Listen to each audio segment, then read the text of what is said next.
Okay, what was that all about? I think that was a countdown to being live. So now we're live. Okay, so we're live now? Yeah, we're live now. Yeah, we are. Okay. Okay, great. I mean, we can actually, wait a little bit. The countdown on Facebook is still going on, actually. No. Let's check. Can you check? Now it's live. So we can wait for a bit before a few folks can join in. I'll come a bit closer as well. That's okay. I'm good. Okay, move. Okay. Let me just set the email. So actually, how are you doing? If you check what's going on Facebook, it's actually we're live. It's not live. It's what we were doing a few minutes ago. No. There's always a lag on Facebook. So we are live. It just takes a few. Takes a minute for it to appear.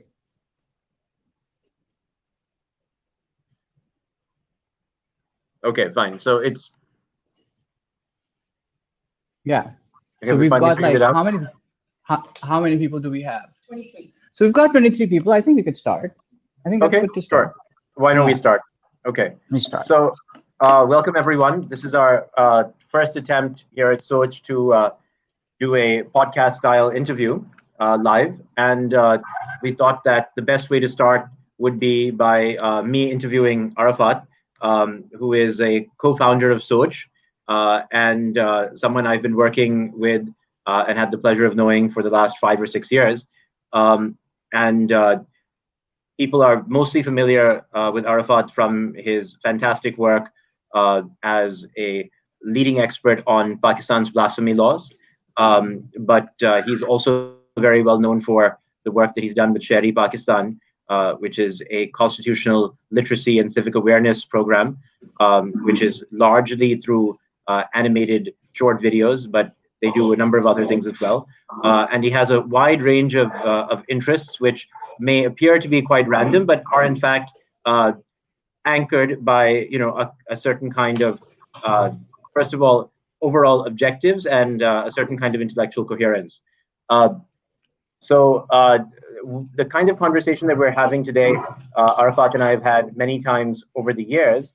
So what we're cognizant of the fact that we shouldn't kind of race ahead to things that we've talked about and start telling inside jokes. So we're going to start with kind of like the basics or foundations of Arafat's research, and then we're going to go in whatever different directions the conversation takes us. And so we don't really have a time limit on this. It might last for 2 hours, or we may be here for the next 3 or 4. Who knows? And let's just see how it goes. And we're going to also hopefully be able to incorporate audience feedback. So hopefully everyone can hear us. This is something new that we have not done before. Okay, so one last thing, and I think this should be something that we highlight, is that Arafat has been working on these issues for many, many years now. It's probably been 6 or 7 years since his article on the Untold story of the blasphemy law, was published by Don.com and subsequently went viral. But Arafat has actually not really stepped in front of the camera very much. So the last couple of weeks, I think, have been a new experience for him. Because not only is he talking about research publicly that has mostly been discussed, I would say, in smaller circles, or research that has been in the form of written material, peer-reviewed articles, and so on, but not really with his face out there or voice out there in his own words. And so that's an important step in and of itself, but there's also, of course, the inherent risk of dealing with these types of issues. And so, I guess that's an interesting place to start, Arafat. Like, when did you decide that you wanted to actually come out from behind the camera and talk about your journey and your work from a more personal perspective? I mean, first of all, thank you for having me on our platform. For those of you who don't know, because Sufyan didn't mention, we're sort of the co-founders of Soch. So Sufyan's also the founder of Soch. So we just decided the first live session that we're going to do, we're going to have a conversation with each other. And it's interesting, these introductions, I'm usually very good with compliments, and when they get really kind and very nice, I'm caught off guard and I'm like, okay, that was really sweet. That was really nice of you. Yeah, Those were I'm really sorry. I should have also kind words. mentioned when I said we've been working together for many years on Soch, amongst other things. So we founded Soch together at the end of 2017. But Yeah, this is yeah. one of many things that Arafat does. So not necessarily the highlight. No, that's not fair to say. It is one of the highlights. It's been one of my dream projects to work on. But so as far as the camera thing is concerned, I think uh, 2010 में जब सलमान तासीर की assassination हुई थी, तो मेरे लिए ये एक बड़ी ज़ाती जद्दोजहद का मामला था कि मैं एक enterprise रन कर रहा था software consultancy का, and my life goals were pretty set of what I wanted to do because my background was in computer science.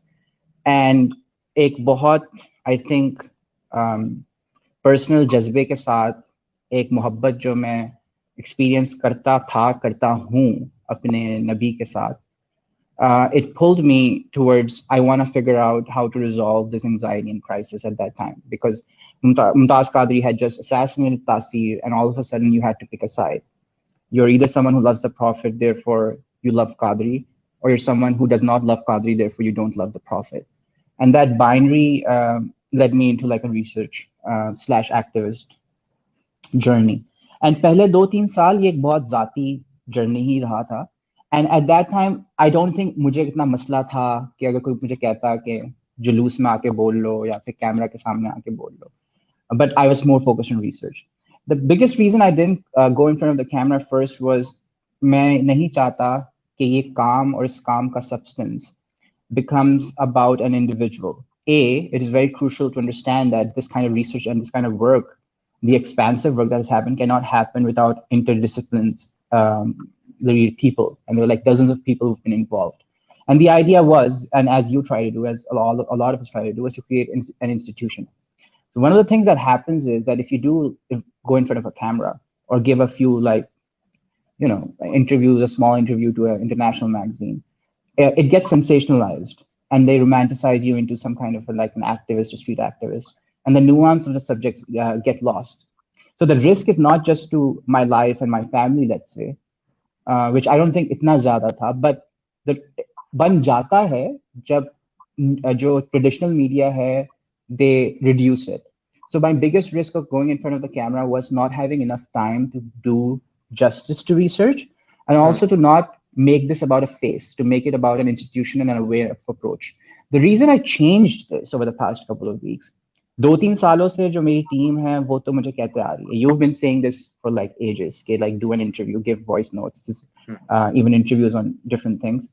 Yeah, I think in fact, we've been talking about a podcast for a long time because it's one of the better ways of getting your voice out there, but with enough time that you're actually able to explain your position. So you're not kind of like pinned down to a soundbite.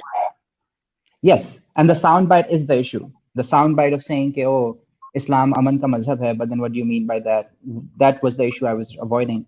But I think because we are approaching towards a few very important milestones as an institution, as an organization, as a family, all of our work together.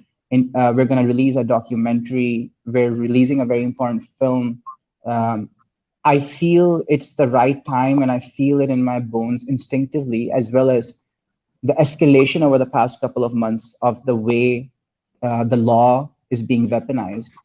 I feel it is important to take a bit of that risk and own the research with a face, and then distribute that risk by letting other people come and talk about it as well. So yeah, first and foremost, I think मुझे पता था eventually we have to talk about it face to face. We have to talk about it in person. And plus this format allows us to talk about it. And I'm very much now comfortable. Anybody who's asking me questions, I'm giving detailed answers, and I'm taking my time. And I think I'm glad that you guys asked me to do this. hopefully this is going to be informative for the people.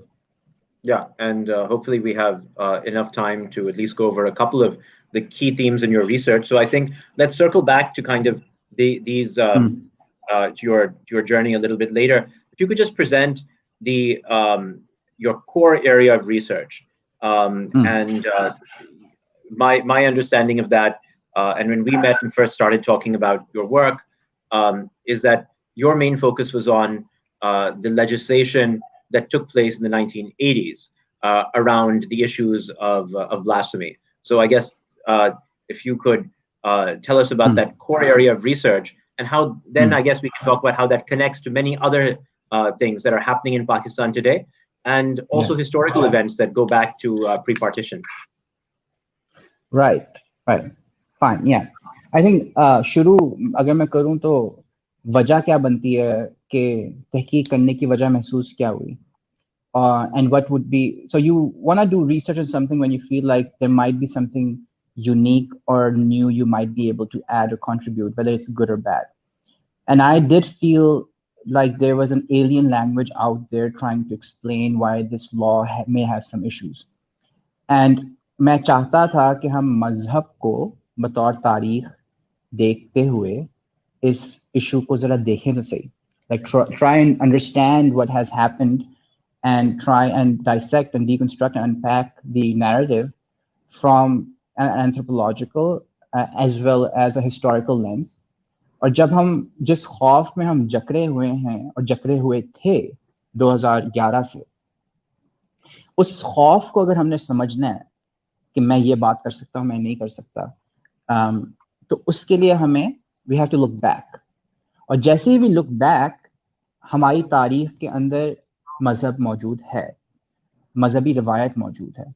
तो first and foremost it is important to understand कि मैं एक theologian के लिहाज से नहीं बैठा, एक मुफस्सिर के लिहाज से नहीं बैठा, एक मुफक्किर के लिहाज से नहीं बैठा. मैं एक तारीख जो कहानी बता रहा हूँ, इट्स अ लिटरेचर समझ लें, of it's a historical overview and then comparing some claims.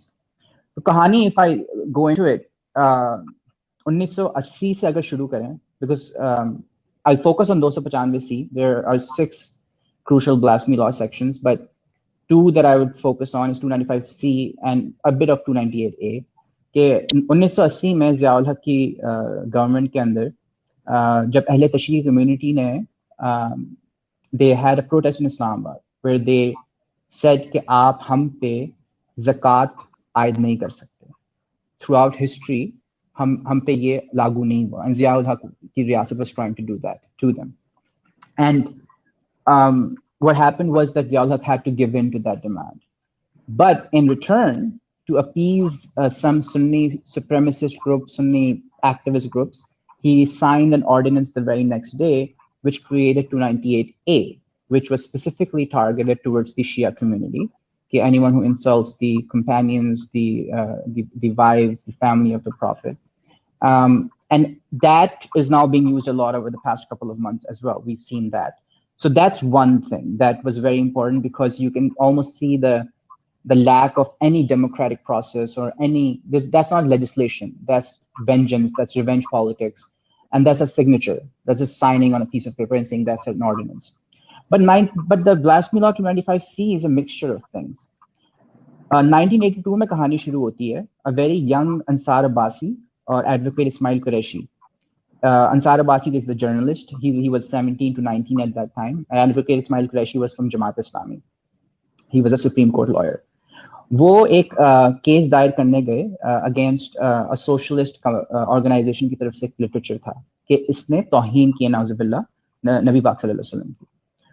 और जब एफआईआर दर्ज करने गए, just take a step back for the audience, that could you let them know that where the first blasphemy law actually came from, which is before the 1980s, so that they can understand what the kind of existing legislative framework was, which was then added on to.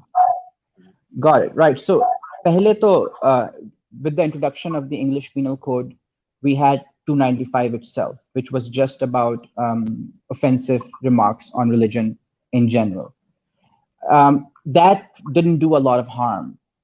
But it was in 1927, after a lot of conflict that we can talk about later on between the Hindu, Ahmadi, Sunni, and the Christian community, and a lot of use of texts against each other, that 295A was passed, which was the first real blasphemy, quote unquote, law, which was passed with a huge majority. And even the Ahmadi community was involved in passing that blasphemy law. Everyone was for it.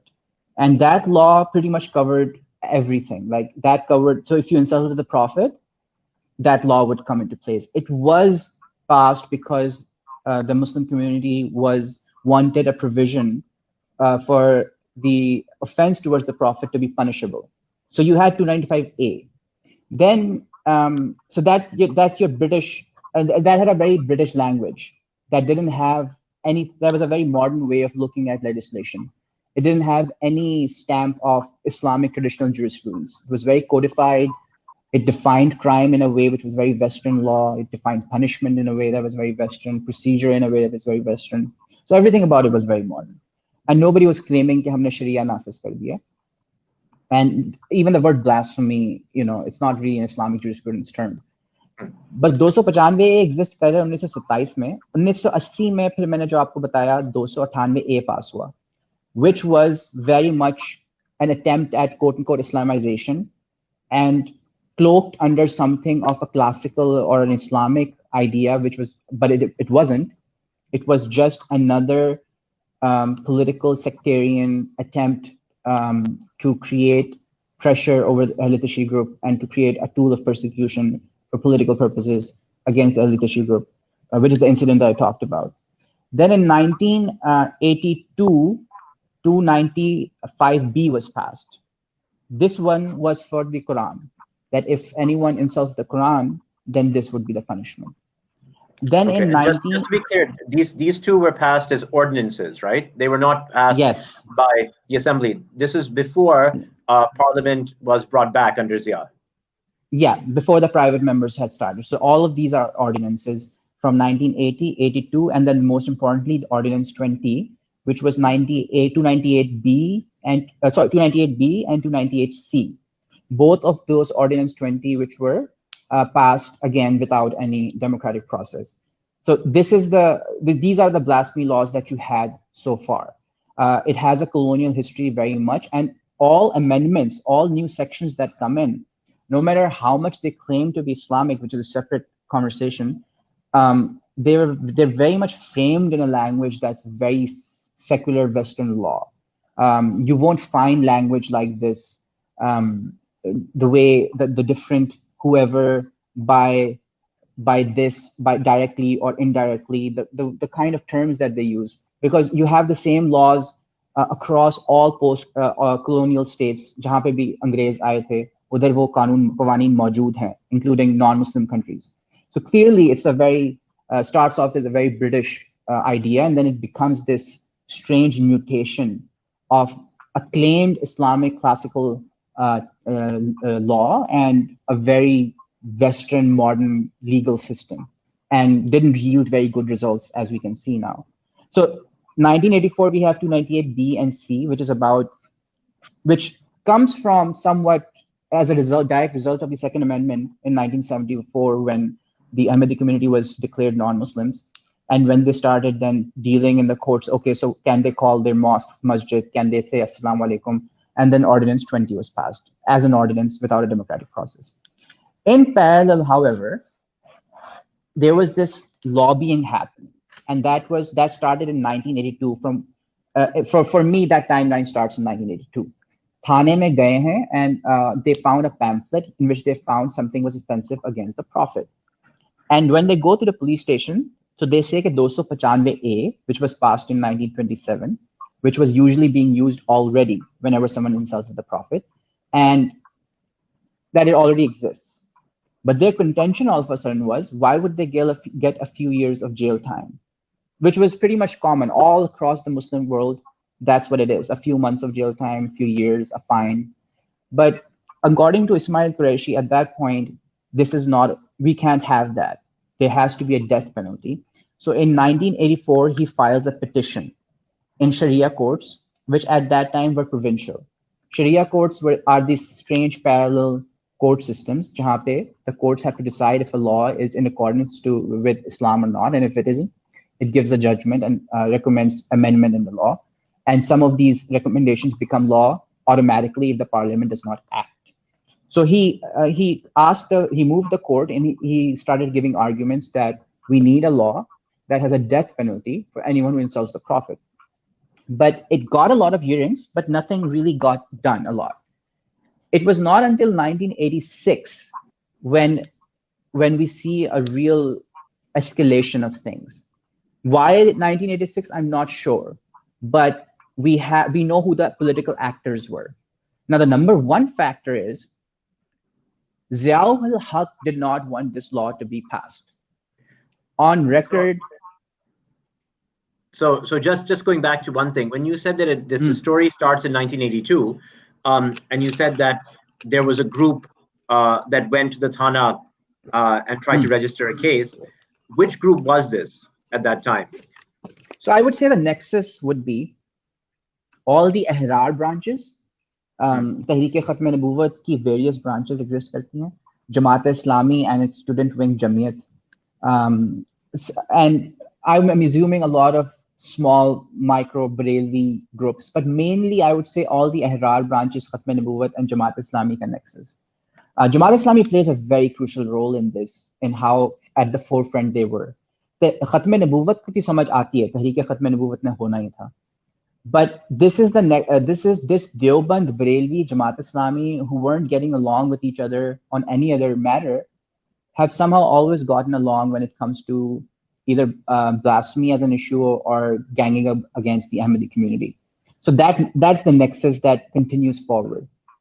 Ziaul Haq is not in the picture right now. The government's not in the picture. The government comes into picture in 1986 in the summer, when the Parliament ki private members, they asked for there to be an amendment, for there to be a 295C. And the request is for that. So just to recap, what you're saying is that there were already several blasphemy laws in place at this time, if we're going to call them blasphemy laws, because this is also something that we should talk about in terms of the terminology.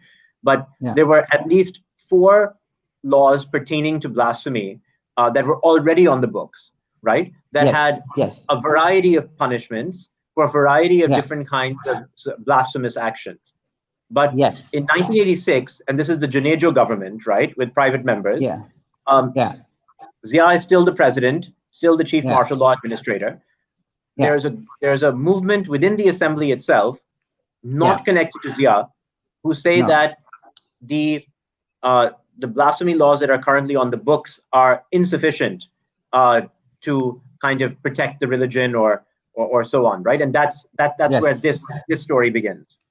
Yes, and there is some connection there to some of the progressive movements that were happening. For example, Begum Nisar Fatma had a feud with Asma Jahangir, which is a separate story as well, because they started feeling there was a lot of VAF progressive movements. There was a lot of backlash against a lot of the Islamization projects. So there is an escalation that is happening in the background. But in that backdrop, Ziaul Haq isn't going around thinking, I'm going to make a blasphemy law 295C, which is the rhetoric that we hear. Ziaul Haq's law. Now, the reason I say it's important is because people need to know that who they consider Amir-e-Mumlikat, sometimes, the biggest symbol of Islamization. On record, his Minister of Justice, that was what it was called at that time, came on the floor and said, we already have so many blasphemy laws. This is June, July 86. As you said, we already have sufficient laws to protect the honor and dignity of the Prophet. We don't need any more. And it is against that minister and the government that the private members started motions and the same emotional conjecture. Do you really love the Prophet? Namus ki aap kya baat kar rahe hain? Logo ke jazbaat. And they had to give in. But first, there was an explicit on the record, agar aap un archives mein jaएं, which are available now on websites, June, July mein dekhein. So the government wasn't interested. In fact, it explicitly said no, and then got scared, and it said sure. Then there's a huge gap in which no one's talking about it. And in September, there's a date, 8 September, 9 September, you go on the parliament proceedings, and everybody's there to pass or talk about passing 295C, an amendment. Now, the amendment right now was that we need a new law, and that law would basically be, if you insult the Prophet, that whole sentence, you will get life imprisonment. So umar bhar kaid ki punishment milegi aapko. That's the amendment. But behind closed doors, there was a meeting which they talked about. So it's not, again, it's not a conspiracy theory. It's right there in the archives, where the Minister of Justice met with non-parliamentary religious activists, which I'm going to differentiate between ulama and religious activists. So Khadim Rizvi, I would call him a religious activist. Mufti Taqi Usmani, I would call a scholar, an alim. So religious activists from Khatm Nubuwwat, Liaquat Baloch, who was very young at that time, Ahsan Iqbal's mother, Nisar Fatma, Begum Nisar Fatma, they met and they decided that they are going to insert death in there as well. Nobody else knew. That committee was not even formed by the assembly. It's explicitly said in the proceedings. Hamza Saab, one of the MNAs, said that there wasn't any such committee that we made. But that committee decided that's the amendment. And procedurally, they were required, if there's such an amendment, to give a copy of that amendment 24 hours before the discussion takes place. But everyone has a paper which says life imprisonment. And the speaker comes in and everybody comes in and they say, we need to make a change on the paper. So take a pencil and add death to it, which is against the regulations. You can't just add death to it. And that's what a lot of the, one of the issues that Hamza Saab, one of the MNAs there, who was very brave that day, who said, okay, listen, if you want to add something, this is not the way. We're going to stop. We're going to send it for consultation, figure out the mechanics of it, the legal, the Islamic aspects of it. But they wrote the amendment down with hand. And then started the legislative process, which they relied on very clearly on one fiqh term, Islamic juridical tool, ijma, which means consensus. Just to kind of like just kind of consolidate here, what you're saying is that there were multiple laws on the books dealing with blasphemy. Even in section 295 of the Pakistan Penal Code, there was 295 itself, 295A and B. Now there's a movement to introduce a 295C, which is specifically about the Prophet, and 295C carries stronger penalties than any of the other blasphemy laws that were on the books at that time.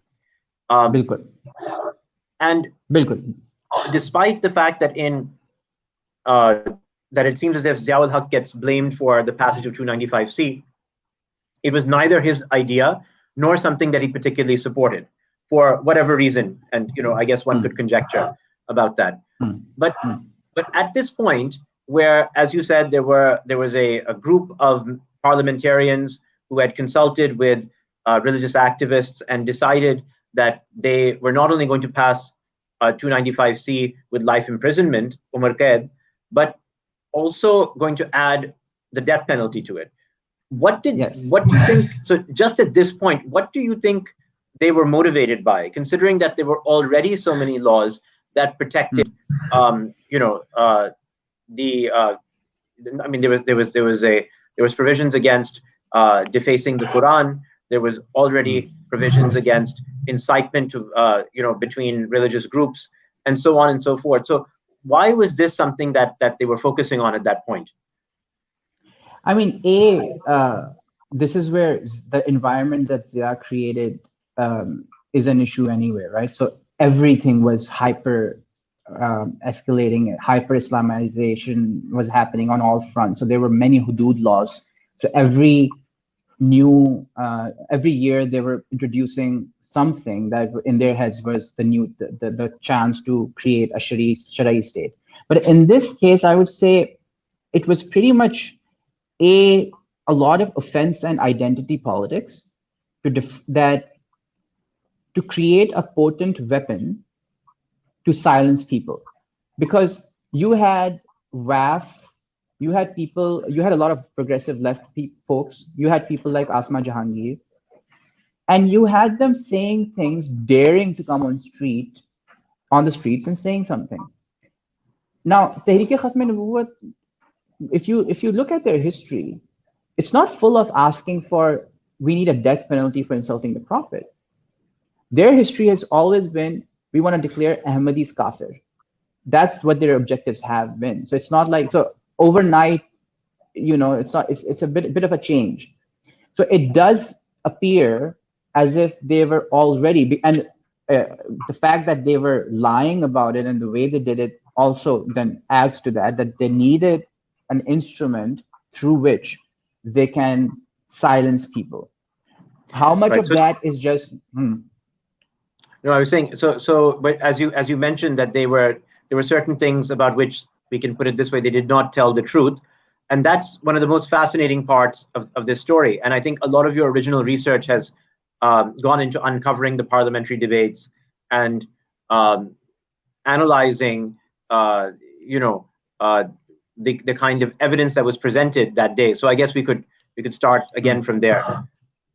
Yeah, so three spheres, on the parliamentary, judiciary, and social spheres, on all three platforms, from 1986 to 2010, we looked at a lot of text. So starting with the legislative process, जो बुनियाद थी, जो माखज़ था, जो source था इस बात का कि तौहीन रिसालत की एक ही सजा है कि आप सजाए मौत देंगे. That was the rhetoric by Turabul Haq Shah Qadri, who was like a Barelvi parliamentarian. वहाँ पे लियाकत बलोच साहब, बेगम निसार फातिमा. अब वो ये कह रहे थे, but they needed to say it with a kind of authority कि कोई उसको deny ना कर सके. So they kept using the word ijma for it, consensus for it. And they used it for two reasons. A rhetorical device. Okay, look, we've already talked about it. Everybody's already talked about it. For the past 1400 years, this has been God's law.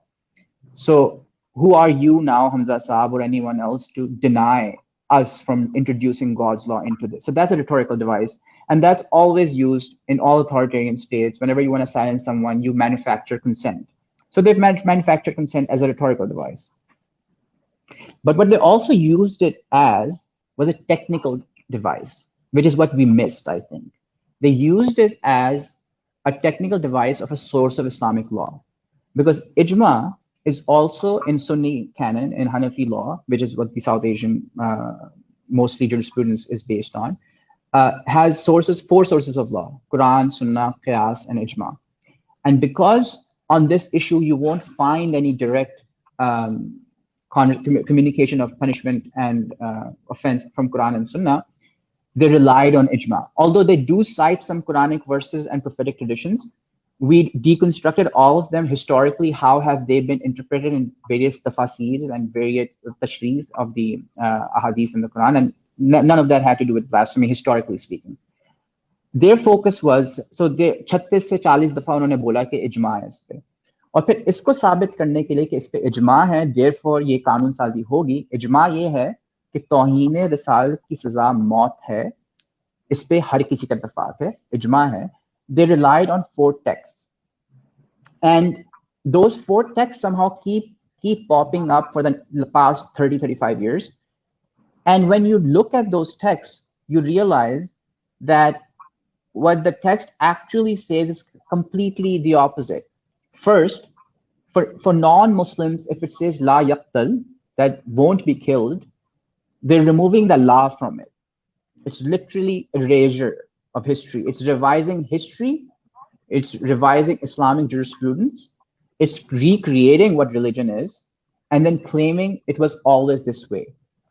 By trying to make it ancient, they gave it a sense of authority. Now you cannot change it. And the changes aren't like, changing something from blue to red. It's changing something from black to white.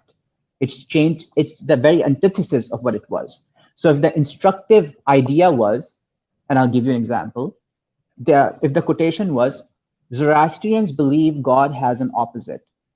We do not kill them for that, and their right to life and protection remains in the even in the state of that disbelief and blasphemous disbelief, this is more blasphemous and sinful than insulting the Prophet.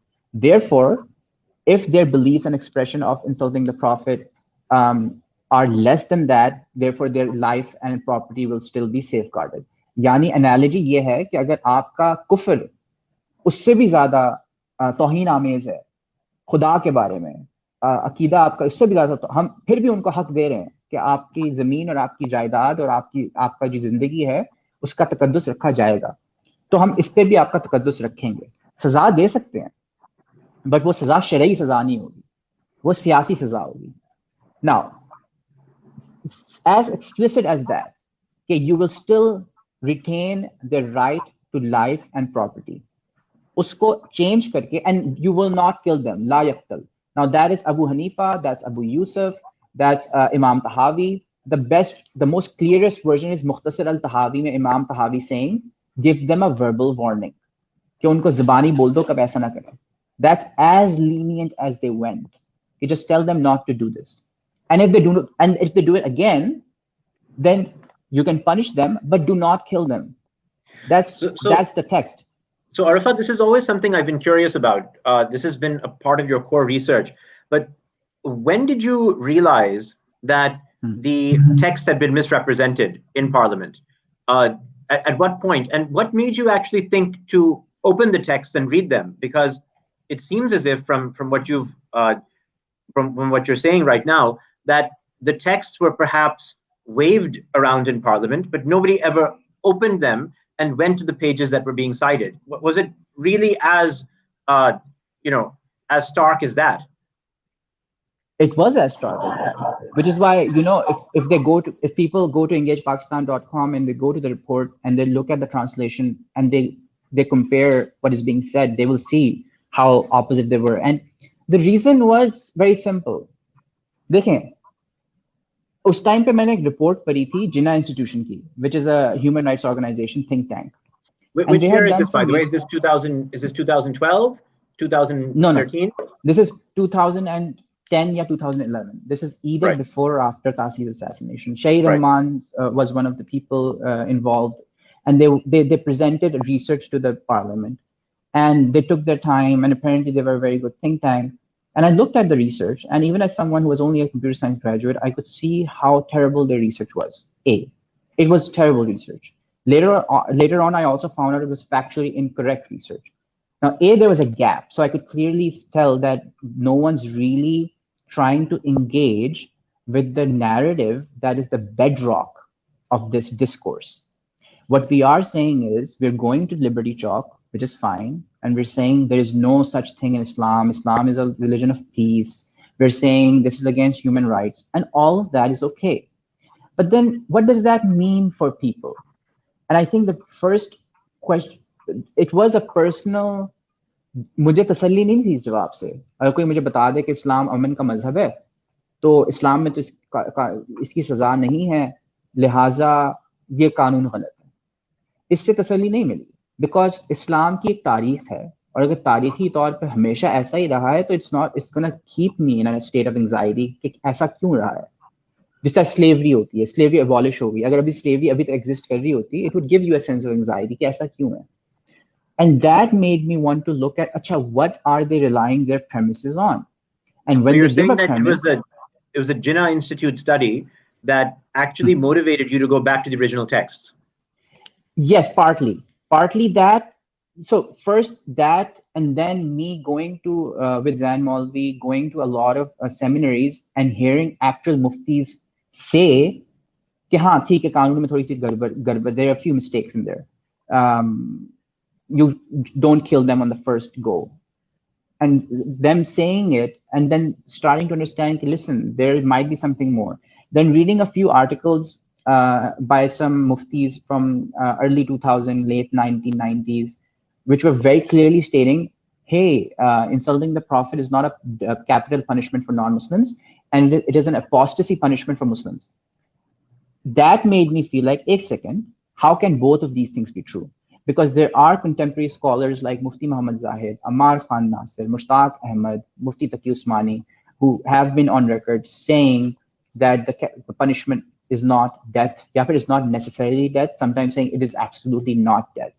So you have to reconcile on one hand, everybody in the parliament, every religious activist, and the judiciary, the federal Shariat court saying death is the only thing Islamic history gives you. And then you have to reconcile it with some of what the muftis are saying. And then you're looking at an approach that nobody's looking at, which is why is nobody looking at the religious texts? Not Quran. Why should I go and look at the Quran? Because I'm not a theologian. Mujhe kya pata chalega? But the actual text, like if a student writes an essay and he quotes someone, you're like, did he say that? You would open up that book. Someone says Baldwin wrote, you know, and by the way, some of the mistakes sound like some of the mistakes, if I may, as a tangent, some of the mistakes sound exactly like this. Abraham Lincoln said in 1453 that Facebook is a terrible invention. That's the kind of misquotations you find in their text. Someone isn't even born yet talking about something that hasn't been even discussed yet and attributing it to someone else. But back to Arafat, when you came across this, right? So just going back. So again, just to consolidate, when you started to look at the parliamentary proceedings and you saw which texts were being cited, and you said there were four main texts that were cited in support of a new blasphemy law, 295C, specifically dealing with Toheen Risalat. You came across, you looked at the text and you saw that what was written in the text was very different from what had been claimed of the texts, not only in Parliament, but thereafter as well. That must have been a really strange experience for you, right? Because you have an entire narrative accepted by a large part of, in fact, not only by the proponents of the law, but also the opponents of the law, perhaps, right? And you suddenly found that the narrative, the bedrock or the foundation of the narrative was based on misquotations, you know, or how did you feel about that? It was a very cathartic experience because I felt like I always knew that was going to be the case. Because before we went to the parliamentary proceedings, we were already seeing breadcrumbs that these people are not being honest and these are not intellectually honest people, and that I'm seeing texts that say something else and there isn't a consensus. That part seemed true already. There was less of a confusion or surprise and more of like a catharsis. Okay, this makes sense. This makes sense. But didn't you feel like, how is it possible that like it's taken 20 years for someone to figure out that these guys were lying? I mean, didn't you think that how is it possible that I have made this discovery, right? It should have happened at any point over the last 20 years. There were a lot of people who researched this. The parliamentary proceedings were not hidden away. I mean, they were, if not public all the time and accessible to everyone, they were accessible to researchers, right? The texts that were quoted are classical texts that, or medieval texts that are available in libraries in many madrasas, right? And probably in many secular libraries all across the world. So was there disbelief that I'm making this discovery? How is it possible that I've come across this? Yeah, like Zan Malvi and I don't know about him, but I was like, what have these incredible people, obviously, but like, what have you been doing for 30 years? Because tehqeeq itni mushkil nahi thi, as you said. You needed a mufti to translate some things and read it for you, interpret it for you, that's it. You needed to go to Islamabad, get the proceedings. It's an undergrad thesis project, honestly. And I was, this bit angered me. I was outraged. I was, apart from the feeling of, okay, this makes sense, but it was like, this is so unnecessary. You've got decades of research from big international NGOs that keep repeating themselves that this law is against this amendment, this human right, this against this human right, and we need these procedural amendment. And at some point you go like, we know, give us something substantive. So, and also in academia, no one was really taking interest, because I think the interest at that time was more in Middle East, because 9/11 and everything. And so you had things on apostasy, but you didn't have things on blasphemy. And partly because Islamic jurisprudence didn't have a lot of interest in Sabr Rasul, in blasphemy. You would have to really dig deep and find a couple of sentences some jurist was interested in this question. But I was extremely surprised. I remember being at meetings with human rights activists, and some people didn't believe me and they thought I was making it up till the point that I gave them actual text because it sounds like, and I felt like, why are we not engaging with these texts? Why are not we engaging with their narrative? This is not a conversation. If someone makes a claim, the response has to, if not, it does not have to be exclusively on their terms, but you have to at least unpack, okay, what you're saying is very crucial. Your authority comes from using those texts. So let me go and check. In fact, Hamza Saab, the MNA at that time, had said, कम अज कम इसको तशहीर के लिए भेज दें, यानी at least send it for research and verify what's being said. And no one did. No one did it in 1986. No one did it in 1991 in the Federal Shariat Court. No one did it when dozens of jurists came on television after Salman Taseer's assassination, before Salman Taseer's assassination. And so if I recall, it was Tahir Haq Qadri who cited the 4 texts in Parliament. Tarabul Haq Qadri. Yes. Yes, he did. And those include texts that also have opinions about death penalty. So the thing is, just like any other issue, you have many permutations. You've got someone like Ibn Taymiyyah saying, everyone else was wrong. This is only death. And you have someone like Imam Tahawi saying, give them a verbal warning. For Muslims, you had apostasy law, which was abolished by the time it was the late 19th century, the same way slavery was abolished. So you had the apostasy law, but even in there, you had variations. So there were so many permutations in there, but the ones that they were citing was Hanafi because it's a South Asian state and they needed the authority. Yeah. So, yeah, and those 4 texts included Fatawa Shami, which is Radd al-Mukhtar, which is taught. The thing is, one of those texts are like mandatory reading in the madrasas. It's part of Dars Nizami. So you 2 of them, Hidayah and Fatawa Shami. These 2 texts, for those of my friends, वो दोस्त जो जानते हैं दरस निज़ामी को या कोई मदरसा का कोई तालिब इल्म अगर देख रहा हो, ये वो किताबें हैं जिसको देख के फतवे दिए जाते हैं प्रॉपर्टी के बारे में, शादी के बारे में. इसमें उनकी ट्रेनिंग हुई है और इन्हीं टेक्स्ट में लिखा हुआ है कि मौत की सजा नहीं है, इन्हीं टेक्स्ट में. सो इमेजिन मैंने और आपने मैट्रिक का कोर्स पढ़ा है और उसमें हमने शेक्सपियर की जो है ना वर्जन ऑफ स्टोरी पढ़ी है, तो we have been through it. So at least we know that this text exists, and they know, a lot of the leadership know that we are lying about it. This is absolutely certain. This becomes more certain when you see it later, when you see it on video, when they're reading a book and they're lying. But it was surprising because I think so it was the first absurdity was that they were citing texts that actually went against their own position. But the second absurdity is that nobody checked it then right there, because if they had, then the gig would have been up immediately, right? So they cited this with the confidence that nobody in the assembly spoke Arabic or could read Arabic, and that nobody was going to question them at that point. And then the third absurdity is it took 20 years for someone to actually pick up those books and check those pages, right? Or check those sections. Yeah, and the second absurdity के बारे में मेरी एक राय है, वो ये है कि कोई एक जिद थी और मेरा ख्याल है इसकी वजह ज़ियाउल हक की आमरीयत और जबरियत ही थी. और मैं समझ सकता हूँ, I can empathize with human rights activists having a real thing against कि हमने मजहब को नहीं पढ़ना to solve this issue. हमने बैठना है from a civil rights perspective or a liberal human rights perspective or from a Marxist perspective. But ये एक जिद चलती रही आगे तक कि आपने academics को भी consult नहीं किया. इस जिद में कि हम मजहब के बारे में क्यों बात करेंगे, आपको बहुत नुकसान हुआ. मैं तो इतना भी कहूंगा कि बहुत जाने गई, इतना भी कहूंगा बहुत बस्तियां जली इस जिद पे कि हम मजहब पे क्यों बात करें. So that's one comment that I have on why are we so like religion, culture, everything. Do people think that the Christian tradition has no connection with their civil rights movements? Martin Luther King was not using those terminologies. Do people think that the Human Rights Convention has no linkage to the Catholic tradition?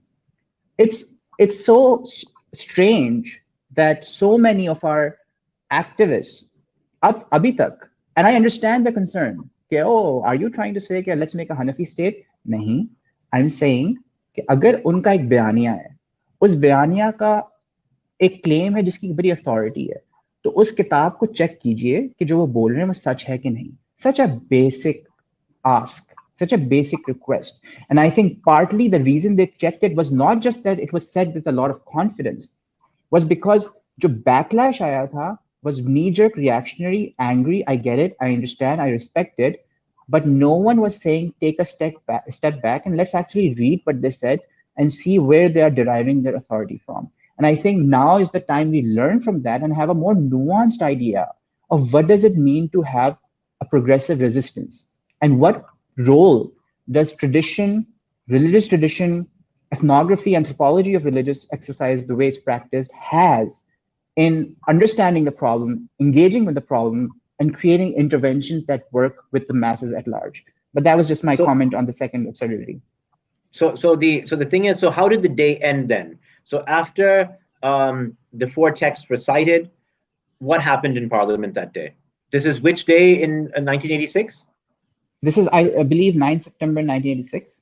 And I think it's a few hours of discussion. And by discussion, I mean lots of bullying. Hamza साहब की कि आप कह भी कैसे सकते हैं, आपने एटम बम फाड़ना है, ये इतनी डिस्कशन की क्या जरूरत है, हम एटम बम बनाने लगे हैं क्या, various ridiculous things. And then vote मांगा गया, and everybody said yes, including minority groups, but only Hamza Saab said no, and it was passed.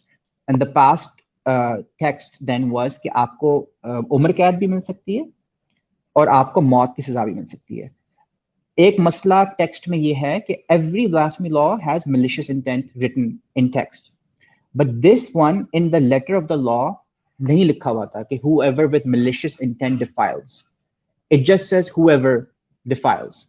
So that meant that at that point there was no jurisprudence that you require malicious intent to to prove that someone is actually committing blasphemy, which is ridiculous because obviously intent is crucial to a crime. Lost out of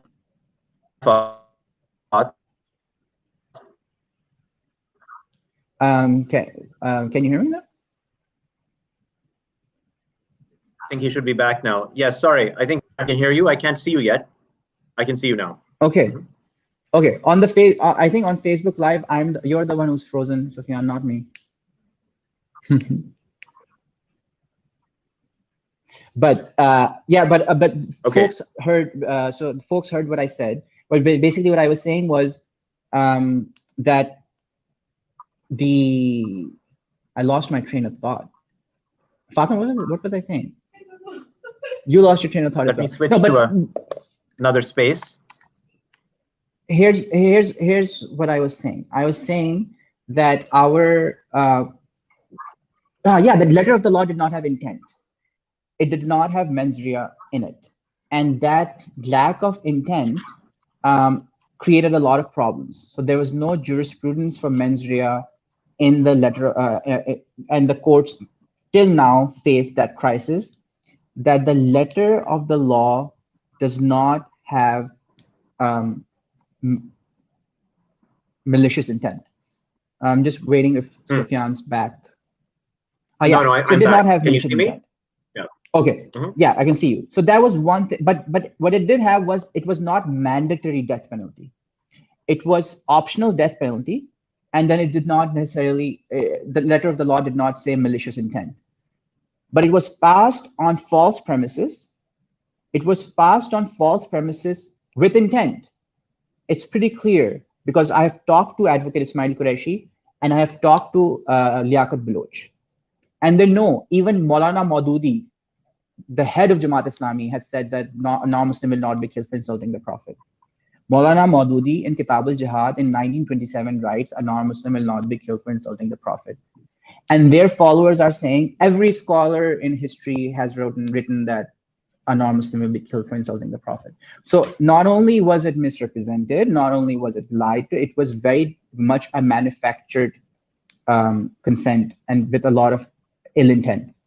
We might have lost Sufyan, so I'll continue. No, I'm still there. Can you hear me? I can hear you.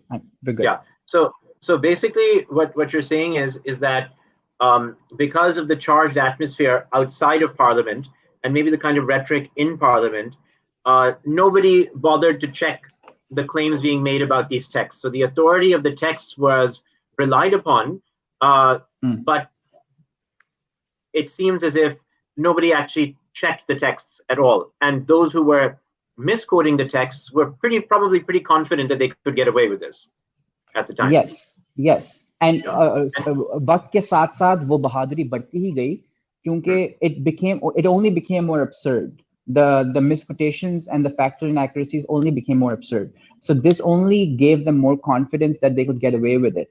Someone like Ismail Qureshi, who was very instrumental in drafting the law, hadn't read a single text because he does not know Arabic. And the texts that he was citing were in Arabic. And he admitted it to me. So he admitted it to me that he hadn't read the text that he was citing. And the reason he admitted it to me because he thought, my walidain Jamaat Islami se, he thought that I'm on some sort of his side and he was telling me things very frankly. Otherwise, he wouldn't tell me if he thought that I was investigating it for truth. But ये मामला आपका 1986 तक ऐसा है. But ये ज़्यादा खराब होता है 1991 में नवाज शरीफ की गवर्नमेंट में फेडरल शरीयत कोर्ट के अंदर Ismail Qureshi goes in and says ये कानून अभी तक गैर इस्लामी है. उम्र कैद की ऑप्शन कैसे डाल सकते हैं आप क्योंकि ये तो हद है. नाउ पहले क्लेम था ये इस पे इजमा है which is false. फिर क्लेम करना शुरू किया उन्होंने कि ये हद है यानी खुदा की तरफ से डायरेक्टली बताया गया डिवाइन खुदा का कानून. अब ये हम हर जगह इस्तेमाल करते हुए सुनते हैं उस वक्त पे नहीं इस्तेमाल कर रहे. We can also understand this. So just before we get to the federal Shariat court judgment, could you tell us what the Hanafi position actually is? Because in Parliament in 1986, there was a claim made about the Hanafi tradition. Yeah. But the actual Hanafi tradition, if I follow what you're saying, is that there's a distinction between apostasy, which is a Muslim renouncing his faith, and that and a non-Muslim insulting the Prophet or anything else connected with the Islamic faith. And that in history, these two punishments were always considered to be separate issues. They were not lumped together under one thing called blasphemy, which is in fact a borrowed term from the Christian tradition. Yes, that's one. But another equally important thing I feel is the premises on which these things were decided had nothing to do with protecting the honor of the Prophet or loving the Prophet. One was about renouncing your faith as a form of rebellion and apostasy, and so part of your if you're saying something that is insulting to the Prophet, you're not a Muslim anymore. That's it. What happens after that is apostasy. It had nothing to do with that something na'uzubillah has happened to the honor of the Prophet. The second, for non-Muslims, again, it wasn't about, hey, love the Prophet and kill those non-Muslims who are blaspheming. It was about, you are conquered non-Muslims. Now there are certain limitations you're going to place on them. Those limitations can include, you will not build new churches. They may include, you can only rise to this rank, which was very normal for medieval times. And these were borrowed conquest treaties from Persian time conquest treaties, pre-Islamic conquest treaties. So you cannot insult the king, you cannot insult the Khalifa. So similarly, one of those things were, you will not insult our religious figures, you will not insult our Prophet. And then the question would come in, okay, if they insult the Prophet with intent, will you kill them? And they would say, no, you will not kill them, you may punish them. That was the Hanafi position. So one is the actual substantive difference that you said, that's the Hanafi position, that there's a distinction between Muslims and non-Muslims. For Muslims, it is apostasy. For non-Muslims, it is a matter of social contract and limitation in which they will not be killed because their right to life and property remains intact. However, they may be punished in a political discretionary way. The second is the premises, the ratio has nothing to do with what people claim today, which is about honor and ishq and all these big terms which make people very emotional. In fact, there is a quote by someone, I'm forgetting, it's a Hanafi jurist who said that you should not change. I'm going to paraphrase a little, but it's the spirit of the quote. You should not change what our ancestors have said is the punishment for insulting the Prophet just because your heart tells you to. That would be a disease. कि अगर आपका दिल चाह रहा है कि नहीं इस पे सजा और सख्त होनी चाहिए तो आप तब्दील नहीं करेंगे जो आपकी ऑलरेडी रिवायत कह रही है. There is an explicit quotation about that, about the issue of blasphemy. And that is exactly what happened in 86. So on multiple fronts, it was a very modern law, modern idea. It was a very fabricated idea, and it was cloaked in these ancient texts. Okay, this spans time and space. By the way, ijma also includes region, so across time and across space. And you have what, 50 plus Muslim countries, and Pakistan is the only country with this HUD law. So clearly, throughout history and across regions, we seem to be the only country that is claiming that this is the only punishment. तो बाकी ममालिक क्या है? वो प्यार नहीं करते नबी से क्या? क्या वो इज्जत नहीं रखते? So these questions become important as well बाद में. But these claims were made with such confidence, as you said, and were really in spirit, in letter, in ratio, in jurisprudence, where it had nothing to do. Nothing to. If they had come to the parliament and said that, you know what, we are offended, emotional injury hui hai, kill them.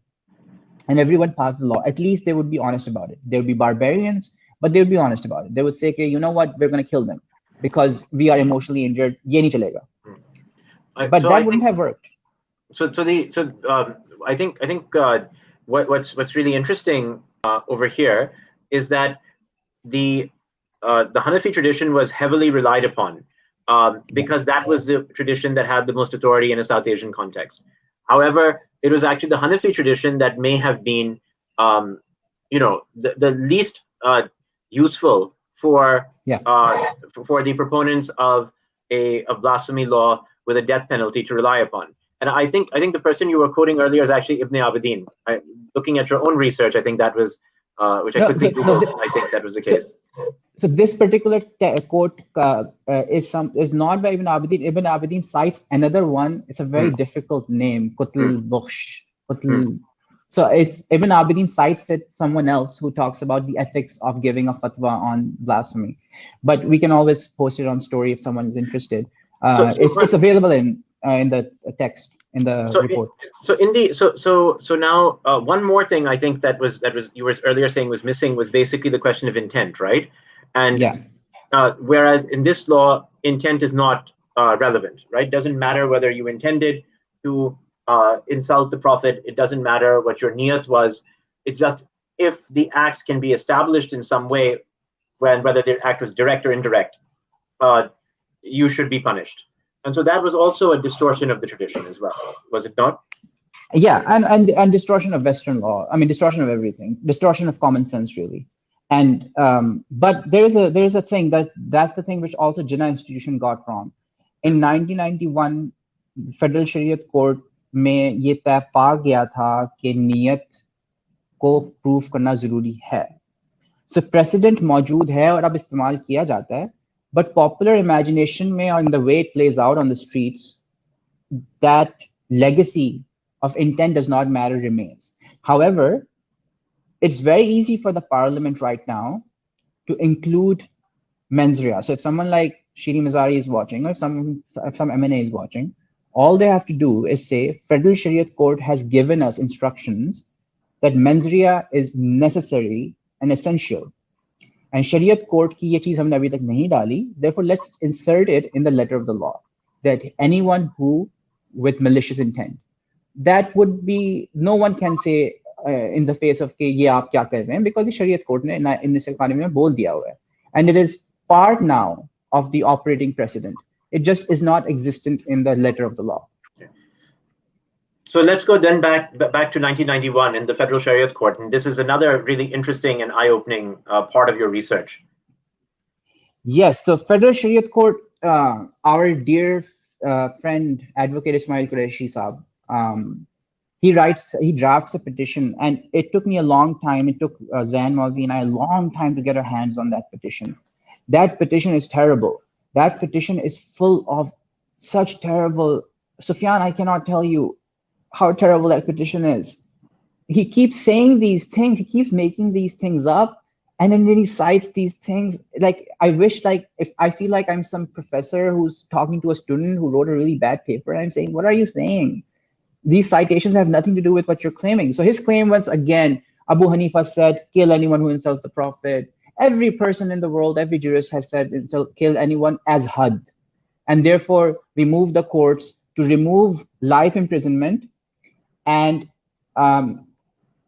declare this as a had offense. Now, these two are very crucial things. The moment you remove a life imprisonment, then that chant, तौहीन रिसालत की एक ही सजा sir तन से जुदा becomes legitimate. That chant that we hear everywhere today. पहले दो ही सजा थी, right? The fact that he forced it into एक ही सजा is very crucial. Number two, वो एक सजा इंसानों ने नहीं बनाई, वो खुदा ने भेजी है. दोनों चीजें झूठ हैं. दोनों चीजें झूठ हैं. तशरीह गलत नहीं है. मैं ये नहीं कह रहा they interpreted it wrong and I have a disagreement with them. They are based on texts and resources which are saying something entirely else. And also the jurisconsults that were called in, 4 out of 7 of them had differing opinions on it. But somehow they have 60 paragraphs of premises and, okay, this is what this person said, this is what this person says. And then they finally all of a sudden conclude that as a had offense, only death penalty, non-pardonable. The only good thing that came out of it was that they do say that it requires malicious intent. Over there, again, both in the petition and in the judgment, you have manufactured consent. How? So, for example, the Federal Shariat Court judgment cites someone like Jassas, another very crucial Hanafi jurist. And they say, Jassas says anyone who insults the Prophet, it has to be killed. Now, Jassas says, asal mein, if a non-Muslim insults the Prophet, he will not be killed. If a Muslim insults the Prophet, he commits apostasy. Usko kalma padna padega. Agar wo kalma nahi padega, then he will be killed. So, apostasy law and either non-Muslims pe nahi lagega. And the Federal Shariat Court... So who's on the bench of the Federal Shariat Court at that time? Because now it seems that it wasn't just the parliamentarians in 1986, but also the judges of the Federal Shariat Court who never read the source material. Yeah, I don't know. That's a good question. कि वो judges कौन थे? Jurisconsults मुझे याद हैं. Some of them are alive and have even written on it. In fact, there's one jurisconsult who wrote an article in, I think, Al-Sharia, Gujranwala ka magazine निकलता है. Amar Khan Nasir is the editor on it now. जिसमें he wrote about that day and that some intellectual dishonesty happened. कि हम गए थे, हमें बुलाया गया था और हमने बताया था कि इसमें असल राय ये है. और आज का ये क्राइसिस ही इसलिए मौजूद, पार्टली इसलिए मौजूद है कि हमारी बात सुनी तो गई लेकिन अनसुनी कर दी गई. This felt like, and this I have nothing to back this up with, this felt like a prejudged thing that we're going to come at this conclusion no matter what the experts say, no matter what the texts say. What we're going to come down with by the end is that this is had plus ijma with one punishment. And at that point, that's a milestone for the right-wing activists. At that point, we had given this law a status that, for me, very personally speaking, is almost heretical. कि एक कुछ अल्फाज हैं जो सबसे पहले अंग्रेजों ने लिखे थे. वो जो अल्फाज है ना, चाहते हुए ना चाहते हुए, these really strange legal terms. Fatma, do you remember some of those terms? In the actual law, they're borrowed from 295 itself. So because the amendments, they're borrowing terms from English common law. So those terms are Western laws ke terms. And then they lie about it, obviously. And then they say, ye to khuda ne upar se bheja hai. So, and these terms you don't find anywhere because they have this long list of whoever by this or... Yeah, innuendo, all of those things. And those are very Western common law terms, and you retain those terms, you mix a bit of false Islamic jurisprudence in it, and then you say, not only is there a consensus on this being the right Islamic law, but it is directly from the heavens. And now we keep calling it Khuda ka Qanun. And every time I hear it, it's so dissonant because it's like it's quarter of it's white man, quarter of it is Ismail Qureshi's bad research, quarter of it is Khatm Nabuwat's biggest fantasy come to life, and quarter of it is a failure of the progressive community. 0% of it is God's law. So just a couple of things. I think that so the Federal Shariat Court then basically did two things. It struck down the option for life imprisonment, but it required there to be establishment of mens rea before punishment is handed out, right? So both of these things. Yes. And the basis upon which it required the death penalty was the argument that Ismail Qureshi made that this was a HUD offense, right? Yes. Although interestingly, this the 295C has never been incorporated or lumped together with other HUD punishments under the HUD ordinance, right? Yeah, that's hilarious. That's another strange thing, right? Because HUD punishments also have certain evidentiary requirements which are not required in 295C. But it's in the Tazirati Kanun ka kitabcha. It's in the discretionary kitabcha, but you call it HUD. So yeah, he's gone. Yeah. But there are just a couple of things. One is that if you could I think people are familiar with ijma being a source of Islamic law. The idea being that if there's a consensus of either, in some cases, the scholarly community or the ummah at large, then that something is God's word, it therefore is God's word and is His law, is one thing. But could you tell us the difference between Tazir and HUD? Because it's an interesting and important distinction in this case. And there's also another thing I thought that you should mention, because a number of times you've mentioned Zen Molvi's involvement in this research, and I think it would be useful for the viewers to hear who Zen Molvi is and what his role was in coming up with this or in working with you, because he's also an important part of your story, right? He's an essential part of the story. Zen Molvi currently is almost done with his PhD. He basically, I think, was the person who would challenge a lot of what I would say as a very knee-jerk reaction. For example, I would say, okay, let's start like a campaign online on how there's no punishment in the Quran on the blasphemy law, or that how it is un-Islamic. So there was a lot of anger in me, and he had a lot of, okay, so what are you going to do with that? What does that have to do with history? I think that he played a very crucial role in reorienting me constantly that this is not about your personal anger. This is about something bigger. There's a deep history to it. Let's study it. So he would and he was also a very enterprising kind of guy. He would just come up to my doorstep, pick me up, and we would go to another city, to a madrasa. And he was obviously and Zen is a PhD candidate at the University of Virginia. Am I getting that right? Yes, University of Virginia, and he's a published author on the idea of semantic range analysis. He's done a lot of brilliant work. He has some disagreements on the way I work on this now, but we keep working together. If it weren't for him, none of this would have happened. If it weren't for dozens of people that please remind me, I take their names, the report would not have been possible either. But Zen Molvi played a very crucial role even in getting the petition because he had as a lawyer, he had a lot of friends. And since he had a philosophical and sociological background, and I didn't at all, that also allowed us to do ethnography properly. And then we got published in a journal. I mean, we're getting printed in a journal. But I would come to your question about the HUD Tazir thing. So I would say there are three terms that we need to be clear about. There's HUD, there is Tazir, and there is Siyasa. Okay. Mushtaq Ahmad साहब जो international Islamic university के शरिया academy के head हैं, देवबंद के बहुत बड़े आलिम हैं इस वक्त, उनकी तरफ से उनसे भी आप ये चीज़ मान सकते हैं, तकी उस्मानी साहब से पूछ सकते हैं, या आप अमार खान नासिर, उनके वालिद साहब मौलाना Zahid राशदी. These are all very big religious scholarly names who don't necessarily come on television, but they're authoritative figures. They will tell you that blasphemy is a siyasa issue, not a had or tazir issue, especially for non-Muslims. And for Muslims, it's not necessarily a had issue. It is an irtidad issue, which is a specific kind of punishment. I'll come to that. Had means a divinely ordained law.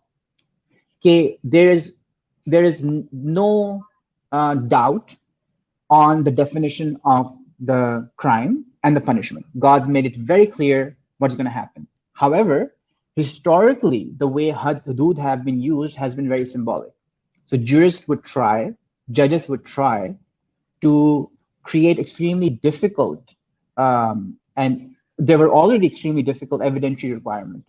So the 4 witnesses would be very difficult to find. So you never would have a HUD being applied, which is a different story altogether. So if you want to call blasphemy a HUD offense, then your evidentiary requirement should be so impossible that it becomes almost impossible to prove as well. But it's not HUD. In all 4 school of thoughts, and again, download the report, whoever wants to look into it, we've got the citations. It's never been called a HUD. Only Ibn Taymiyyah, one modern jurist, said everybody else is wrong. His book was a knee-jerk reactionary book, and he said, I call it a HUD. One person. Everybody else said it's not a HUD. Now, all the other 4 school of thoughts, I don't want to do the same thing that they do, in which is say everybody else. All 4 school of thoughts say it's not HUD. Now, HUD is divinely ordained. Ta'zeer is when jurists, they interact with the text, go through the interpretive process, tashreeh karenge, qiyas karenge, analogy. They figure out, okay, we don't have direct instructions from God himself. So what is the punishment, or what is the instruction on nail polish? Or I don't know why this example keeps coming in each of my talk, nail polish. What does one do when someone, let's say, today abuses the president? What do we do? So it's on the discretion of the legislator. In this case, these are the parliamentarians, to figure that out. So that is ta'zeer, the human discretion that is allowed. That the human beings, they could be muftis, they could be parliamentarians, and they're figuring these things out. And most of the Islamic jurisprudence is ta'zeer. They're responding. Ta'zeer is when the laws are derived from divine texts, but the punishments are left up to the political authorities. Yes, and the derived is an important word. That even the punishment is then derived. You go through a process of induction or deduction, and it's a fallible thing. You say Wallahul alam at the end, that God knows best. So you admit that this is a human law. So in a way, divine law, human law. But then there's siyasa. Siyasa ki terminology isliye aham hai because as Dr. Mushtaq Ahmed Saab, the very renowned Deoband scholar, writes in his paper, he is siyasa offense, especially for non-Muslims, Tawheen Risalat. Siyasa is that the executive will decide. Now, in a democratic modern state, different question what responsibility lies where, but in the medieval times, that the imam will decide what to do with this issue. And he would decide it not on the basis of divine text, but on his wisdom, on what is the most politically correct thing to do, considering the situation of the kingdom, of stability, of peace. It has nothing to do with God or even the muftis. It has to do with Siyasa is entirely secular law. Siyasa is basically the law of the political authority, derived from that political authority, not from a textual authority. Yeah, a lot of people have actually argued that the closest term that you would get to secular law is siyasa. So yeah, so that those 3 terms are essential. That we have a law that is siyasa, written in a Tazirati kitab, but declared as HUD. That's what we're dealing with. That's sort of like the problem statement and the mess that we're dealing with by the time FSC passes its judgment in 1991 based on false premises. Right. And so your formal research ends here, right, in 1991. Not to say that there are many other inferences and linkages and connections and much other work that you've done. Yeah. But when it comes to the untold story of the blasphemy law, you've covered that now, I think, in this talk. Most of you've touched upon it, right? I'd add one more thing, which is what happened in 2010 with Salman Taseer's assassination, which is that जो चीजें इन लोगों ने की थी सियासी सतह पे, जो चीज इन्होंने की थी अदालती सतह पे, वो चीज से ज्यादा खतरनाक होना शुरू हुआ जब ये चीज इन्होंने शुरू की माशरती लेवल पे, सोशल लेवल पे, लोगों के पॉपुलर इमेजिनेशन में बार बार बार फतवे खुतबे जुम्मे के सलमान तासीर के स्टेटमेंट के बाद relying on again the same text and telling people that this is the way, this is not this is the way, this is the only way. So we have I would only take one example, and there are many. We have a mufti whose name is Ashraf al-Qadri. Two muftis were very important in calling for Salman Taseer's assassination, but Ashraf al-Qadri is on video holding a book जिसकी copy हर जगह पड़ी हुई है. उस book में लिखा हुआ है कि अबू हनीफा की राय मुख्तलिफ है, वो कह रहे हैं कि कत्ल नहीं किया जाएगा. Instead, and he's reading the Arabic, he changes the Arabic and he reads the different text in Arabic and he just says कि हाँ अबू हनीफा की भी यही राय है, मिसलुहु इसी तरह की है कि कत्ल कर दिया जाएगा. Now, he has an authority, he's almost like a pope, like ऊपर खड़ा हुआ है, and he has this book and there are people watching. And this is before Mumtaz Qadri did what he did. The atmosphere that was created by the religious activists and also the Muftiyan, people like Mufti Naeem came on television and said that there is no other way. Had hai, ijma hai. And his same institution had a fatwa which said, iski koi bhi saza ho sakti hai. Qatl hona zaruri nahi hai. And that institution then removed that fatwa and replaced it with the opposite one, that you have to kill him. And now Mufti Naeem, before he passed away, in an interview to us, has admitted that there's something wrong with the law. The consequences at that time of the obfuscation of truth, we already know the consequences of the obfuscation of truth in the parliament. We know of the, in judiciary, but the consequences after that of misrepresenting, recreating history, false history of religious tradition, is that now we have millions of Mumtaz Qadri lovers. We have only one way to define who loves the Prophet. We have only one idea of Ishq Rasool. And we have infinite ideas of what it means to insult the Prophet. हर कोई शातिम है जो आपसे इख्तिलाफ रखता है और इश्क करने का तरीका एक है कि उसको कत्ल कर दो. ये चीज पार्लियामान या फिर जुडिशरी ने नहीं की थी. ये चीज सोशल स्फीयर पे इन तमाम उलमा ने, रिलीजियस एक्टिविस्ट ने, दारुल इफ्ताज ने, मदरसों ने किए थे, जिनके सबूत रिपोर्ट में लिखे हुए हैं. सो ये तीन सतह पे रिसर्च आती है of the untold story, in which they have multiple instruments through which they, बाज दफा वो अरबी चेंज कर देते हैं, बाज दफा वो डॉट डाल के बात छुपा देते हैं, बाज दफा वो बोलते ही कुछ और हैं कि पता नहीं किस कोई और स्कॉलर का नाम लगा के किसी और स्कॉलर का नाम दे दिया. बाज दफा वो रेट्रिक तक रहते हैं, जैसे मुफ्ती हनीफ कुरैशी सेट कि तुम लोगों ने चूड़ियां पहनी हुई हैं और कोई सजा हो सकती है, जाओ गोली से छल्ली कर दो. एंड देन मुमताज कादरी ने सलमान तासीर का सीना गोली से छल्ली कर भी दिया. So and which brings me to the conclusion of, उसके बाद हमने फंदा लगा दिया मुमताज कादरी को. And I know I might be jumping a bit, but हमने उसके बाद मुमताज कादरी को फंदा लगा दिया, और जो लोग झूठ बोलते रहे हैं वो दुनिया भर के टूर कर रहे हैं खत्म नबूवत पे. जो लोगों ने जानबूझकर मुमताज कादरी क्रिएट किए हैं, we don't know their names. And Mumtaz Qadri को फंदा लगा के हमने एक हीरो और लेगेसी दे दी उसको. एंड नाउ उसके नाम पे आप प्रॉपर्टीज भी बना सकते हैं, पान शॉप भी बना सकते हैं, उसके नाम पे आप नए आशिक भी बना सकते हैं, उसके नाम पे आप वोट्स भी दे सकते हैं, आप पूरी गवर्नमेंट ओवरथ्रो कर सकते हैं. बट हनीफ कुरैशी को किसी ने नहीं पकड़ा, अशरफ अल कादरी को किसी ने नहीं पकड़ा. इनफैक्ट हनीफ कुरैशी पे एफआईआर दर्ज हुई तो उसने एफिडेविट में लिखा तो हम तो सूफी हैं, हम बरेलवी लोग नफरत वाली बात थोड़ी करते हैं. So it is the conclusion of it, not the conclusion of it, by the time I reach the end of the study, the consequences are humongous. The fear that we're experiencing right now is a direct result of these people, minority people, if I may say. Look, there was no need in the common man to go around killing blasphemers, becoming blasphemy hunters before 1980s. It's very clear statistically. You had 7 cases, you had 8 cases of 295 of insulting the Prophet FIRs, and then you had 1,300 cases after 86. You had 1,000% fluctuations, and you have another one now, an increase. These needs are being manufactured for something But the way they're manufactured is what I'm explaining. What they're manufactured for is huge.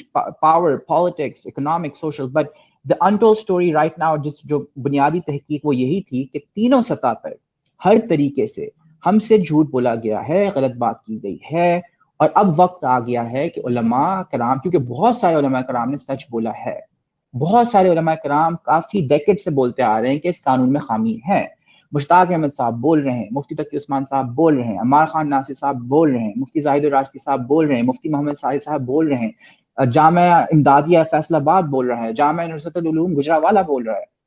ये लोग चूंकि sensationalist नहीं है, इसलिए television वाले नहीं बुलाते। So it's now our job कि उनको प्लेटफॉर्म दें, उनसे पूछें कि एक सेकंड, राय मुख्तलिफ है, इसलिए नहीं कि we are gonna rely on them to do statecraft, इसलिए so that particular part of the conversation के jurist ये कहते हैं, हम jurist से पूछ लेते हैं, let's hear it from them. So that consequence is something that we're still experiencing, as we can see over the past 1.5 months, of what has come to be defined as honor and love, and what it means to protect the honor, and the only one way, गुस्ताखी रसूल की एक सजा, सर्तन से जुदा एक सजा. So just to so I think that we are now kind of getting to the end of the first part of the podcast, which is basically that the key insights and of your research, or the key takeaways from your research, is that the parliamentarians who were responsible for passing 295C lied to their fellow parliamentarians and the public, that there were many other people outside of parliament who knew that they had lied but supported them nonetheless, and that just as the parliamentarians did not check the texts in 1986, the judges of 1991 also did not check the texts. And so they pushed the law to an even more extreme interpretation by removing the provision for life imprisonment. And because the law was passed in parliament, confirmed by the courts, it now begins a new narrative and creates a new reality. So it's kind of a watershed moment. And now all references to punishment for blasphemy now refer back to these two events. And these two events have legitimacy in and of themselves. And so the things that have happened in terms of the upsurge in blasphemy accusations, mob violence, the killing of Salman Taseer, the trial of Asia Bibi, even things, even things such as the killing of Mashal Khan can all be dated back to these things that took place in the 1980s, right? At least partially, absolutely. At least partially, I would say, yeah. And also, you're doing such a terrific job of me saying these, like really, like me vomiting out all the research, and then you stop me, and then you summarize in 2 sentences. So I really appreciate that, because when I hear it back, I said, "Hey, I could have just said those 2 sentences. That would have been enough." So thank you for doing that. No, sorry. I'm just summarizing, because you and I have talked about it so many times that we tend to go into. Sometimes we talk about the details, before we talk about the main theme. So I just want to make sure that I think it's when you tell this story in a relatable way when you're not looking at my face. But because you've told me this story so many times before, we've talked about it so many times before, I think we tend to go into the technicalities faster. And it's, that's just a function of having talked about these things and so many times in the past. But I think this is a good departure now. I guess there are 2 questions, right? That, like, why is it that we've had this phenomena of blasphemy law and a particular interpretation of what it means to love the Prophet in Pakistan and not in other parts of the world, right? And if so many lies were told, why were so many people, why were religious activists and ulama invested in these lies? What did they hope to achieve out of it? So I think that's like a journey that we should go on. And I know that starts even before partition, and is, connected with the presence of the Ahmadi sect in Pakistan. And if it were not for their story, the kind of focus on defense of the Prophet, or focus on blasphemy law would not be there today in modern day Pakistan. And of course, you've done a lot of work on this. So how do you connect these threads? Why Pakistan, basically?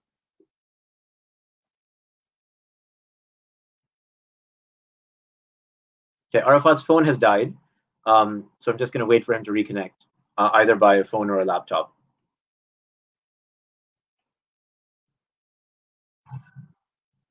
Okay, he's just coming back in 5 minutes.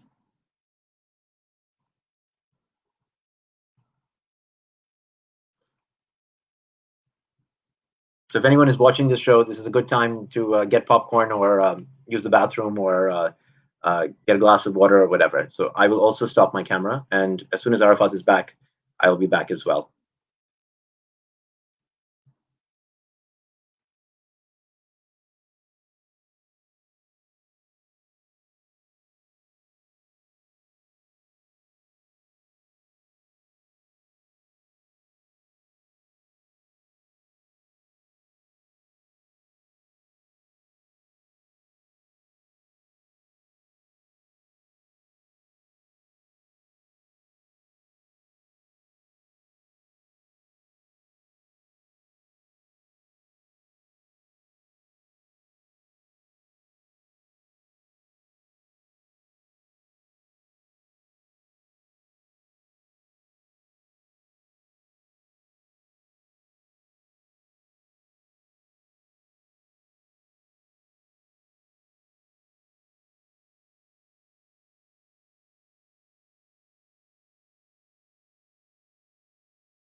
Guys, I believe Arafat is back.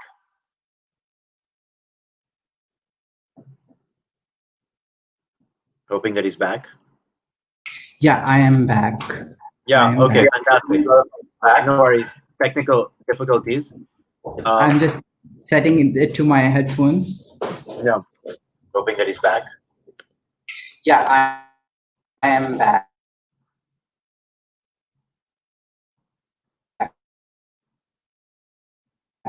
Okay. Virtual deja vu. Setting it to my headphones. Yeah. Okay, this should be okay. I think you have to mute yourself on Facebook, because I can hear you twice. Is this okay? Yeah, sounds good. Okay.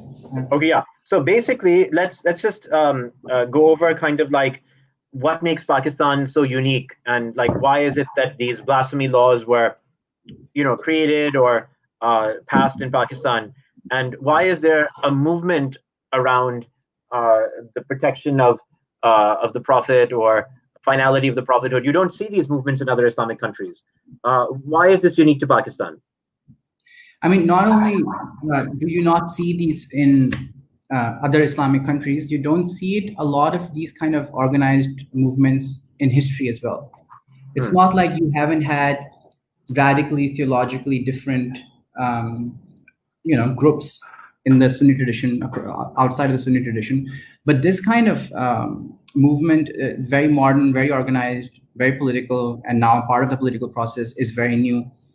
And I think उसके लिए हमें थोड़ा सा तारीख में और पीछे जाएं तो it connects to the Ahmadiyya issue consistently. And a lot of people have done a lot of great work on this, like Ali Usman Qasmi Sahib have done a lot of great work on this as well. But the strand of thought जो अहरार लेके आई थी अपने साथ 1929 में शुरू करते हुए, you had main Deoband founders में से Anwar Shah Kashmiri, who along with one of the first जो presidents बनते हैं, Ataullah Shah Bukhari. Ataullah Shah Bukhari was the first Amir of Khatm Nabuwwat. And this is around 1929, 1930. And you start seeing what their demands are. What is the issue here? Already you have conflicts, theological conflicts being played out really nastily on text, on print. Very nasty things being said from the Hindu community to the Christian community, from the Christian community to the Ahmadi community, from the Ahmadi community to the Hindu community, Sunni community to the Ahmadi community. You have all these really ugly texts where they're abusing each other's gods and everything. That thing's already happening. But the real change starts when, instead of debating theologically and navigating, okay, how are we going to figure this out? In 1929 and 1930, Jamaat Ahrar starts, which is like this movement, which hasn't been formally called Tahrir Khatm Nabuwwat. Now, this is a movement which is very much a Deobandi movement at heart, but then started allies with Barelvis as well. And the first president, first Amir of this guy, of this organization, he was really, to this day, being hailed as the person who started, which is Ataullah Shah Bukhari. He kept getting arrested a lot because they would do a lot of protests. Now, at that time, they started changing this from a theological debate to a very much identity debate, that the Ahmadiyya community are basically here planted by the British colonizers against the Muslim Ummah, as well as the fact that this is now a war between Islam and Ahmadiyya, Islam and Qadianiyat. And their objectives, the first fatwas come in somewhere in 1930, where they call them murtad, and they say, so the first fatwa comes around 30, where they say कि ये मुर्तद हैं, यानी they're apostates, उनके साथ ताल्लुकात नहीं रखने. And somehow that escalates to ये मुर्तद हैं और इनको कत्ल कर दो. So the premises were the same back in 1929, 1930 and today, कि ये मुर्तद हैं, ये ज़िंदीक हैं, लेकिन जैसे ही अपनी रियासत बनाई, जिसके खिलाफ थे बाय द वे, कायद आज़म को काफिर समझते थे अहरार वाले और खिलाफ थे पाकिस्तान के, बट जैसे ही रियासत अपनी बनी तो चेंज फ्रॉम उनके सिर्फ ताल्लुकात नहीं उनसे आपने ख़त्म करने, उनको आपने वो वाजिबुल कत्ल भी हैं. I think somewhere in this time period of 1939 and 1947, there is a lot of violence that is happening. There's a lot of call to violence that is happening. There's a demand that Pakistan not be made from the Ahrar community. Very explicit demands कि पाकिस्तान बनने की ज़रूरत नहीं है. There is a demand that Muslim League से ज़फ़रुल्लाह खान को निकाला जाए. 1935 में ही, not when he was a foreign minister, 1935 में Zafarullah Khan gets a membership, a leading role in Muslim League, and there's a immediate demand, and they start putting posters up ke वापस जाओ. They start doing rallies in Qadian. So this starts happening not in a vacuum, therefore it happens in a colonial state where there is already a lot of anxiety of what is happening to our identity. It's happening in the backdrop of a very successful non-Orthodox Muslim community and claiming Muslim community. I don't think I'm legally allowed to call them that. And it is happening in the backdrop of these scholars becoming activists. These scholars leaving their rooms and coming to the streets.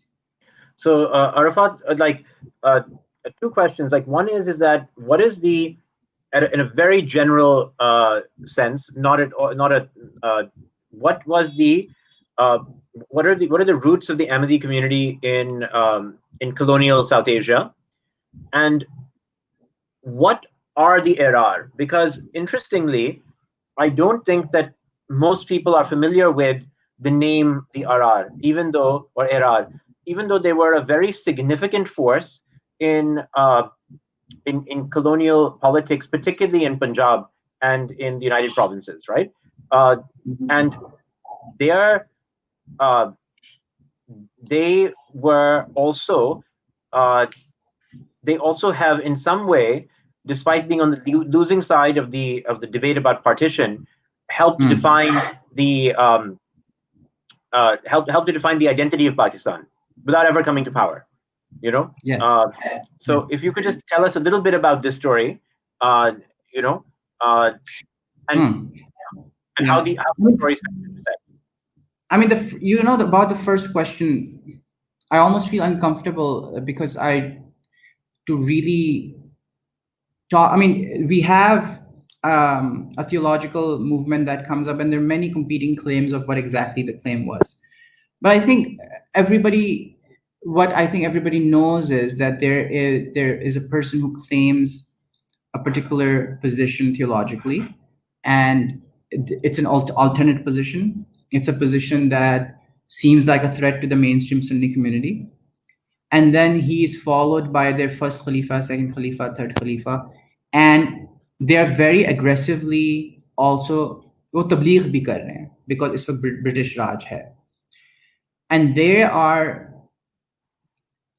causing a threat of identity and crisis on the question of what does it mean to be the final prophet? Is there a difference between Nabuwwat and Risalat? What does seal of the prophet mean? Essentially, theological debates, the kinds of which have happened before. पहले भी लोग इस तरह की debates करते थे कि खुदा कुर्सी पे बैठा है कि नहीं बैठा, seal of the prophet का मतलब क्या है, अब भी कर रहे थे. लेकिन the Ahmadiyya community was not only just very successful rhetorically, the printing press, I think, was very successful in making sure their ideas were proliferated very aggressively. One of their core ideologies, however, was that jihad ab nahi karna. So violent jihad is now no longer a tenet. Now that aligned with what the British colonizers, quote unquote, wanted as well. And the conspiracy theory, which I think obviously is false, because the Ahl Hadith people did the same thing as well. They were asked by the British community, by the British colonizers, to ask their people कि jihad abhi nahi karna. But they said कि क्योंकि उनका जो अकीदा है, it aligns with it very conveniently with colonization. Therefore, they are the friends of the white people. The irony is that the Ahmadi community was very much pro-Pakistan, a lot more pro-Pakistan movement than the Ahrar. So for them to say that this was a product of the white man, obviously there must have been, I mean, the white man played everyone. So सबूत होंगे of some kind of patronage जो हर एक को मिली है. अहले हदीस को patronage बहुत मिली है, देवबंद को भी मिली है, उनको भी मिली होगी. लेकिन this was misused a lot as this is the threat. This is that सांप. असली जो threat है ना वो अंदर से आता है. जो गोरा है वो एटलीस्ट कह रहा है कि मैं क्रिश्चियन हूँ, जो ज्यू है वो एटलीस्ट कह रहा है मैं ज्यू हूँ, लेकिन ये एक नया खतरा है. ये खतरा इसलिए है कि ये हमारे अंदर छुपा हुआ है और अपने आप को मुसलमान कह रहा है. हमारी शनाख्त खतरे में, और अगर हमारी शनाख्त खतरे में है तो हम आज़ाद कैसे हो सकते हैं? इस एग्जिस्टेंशियल एंग्जाइटी के दौरान ये सब कुछ हो रहा है, which creates an opportunity. Fear brings the worst out of people. These kind of anxieties bring the worst out of people. And the worst out of these, then, for me, were Ahrar. Even though they included people who were quite learned people. आजकल के तो खत्म नबूवत के लोग are seem like dropout students.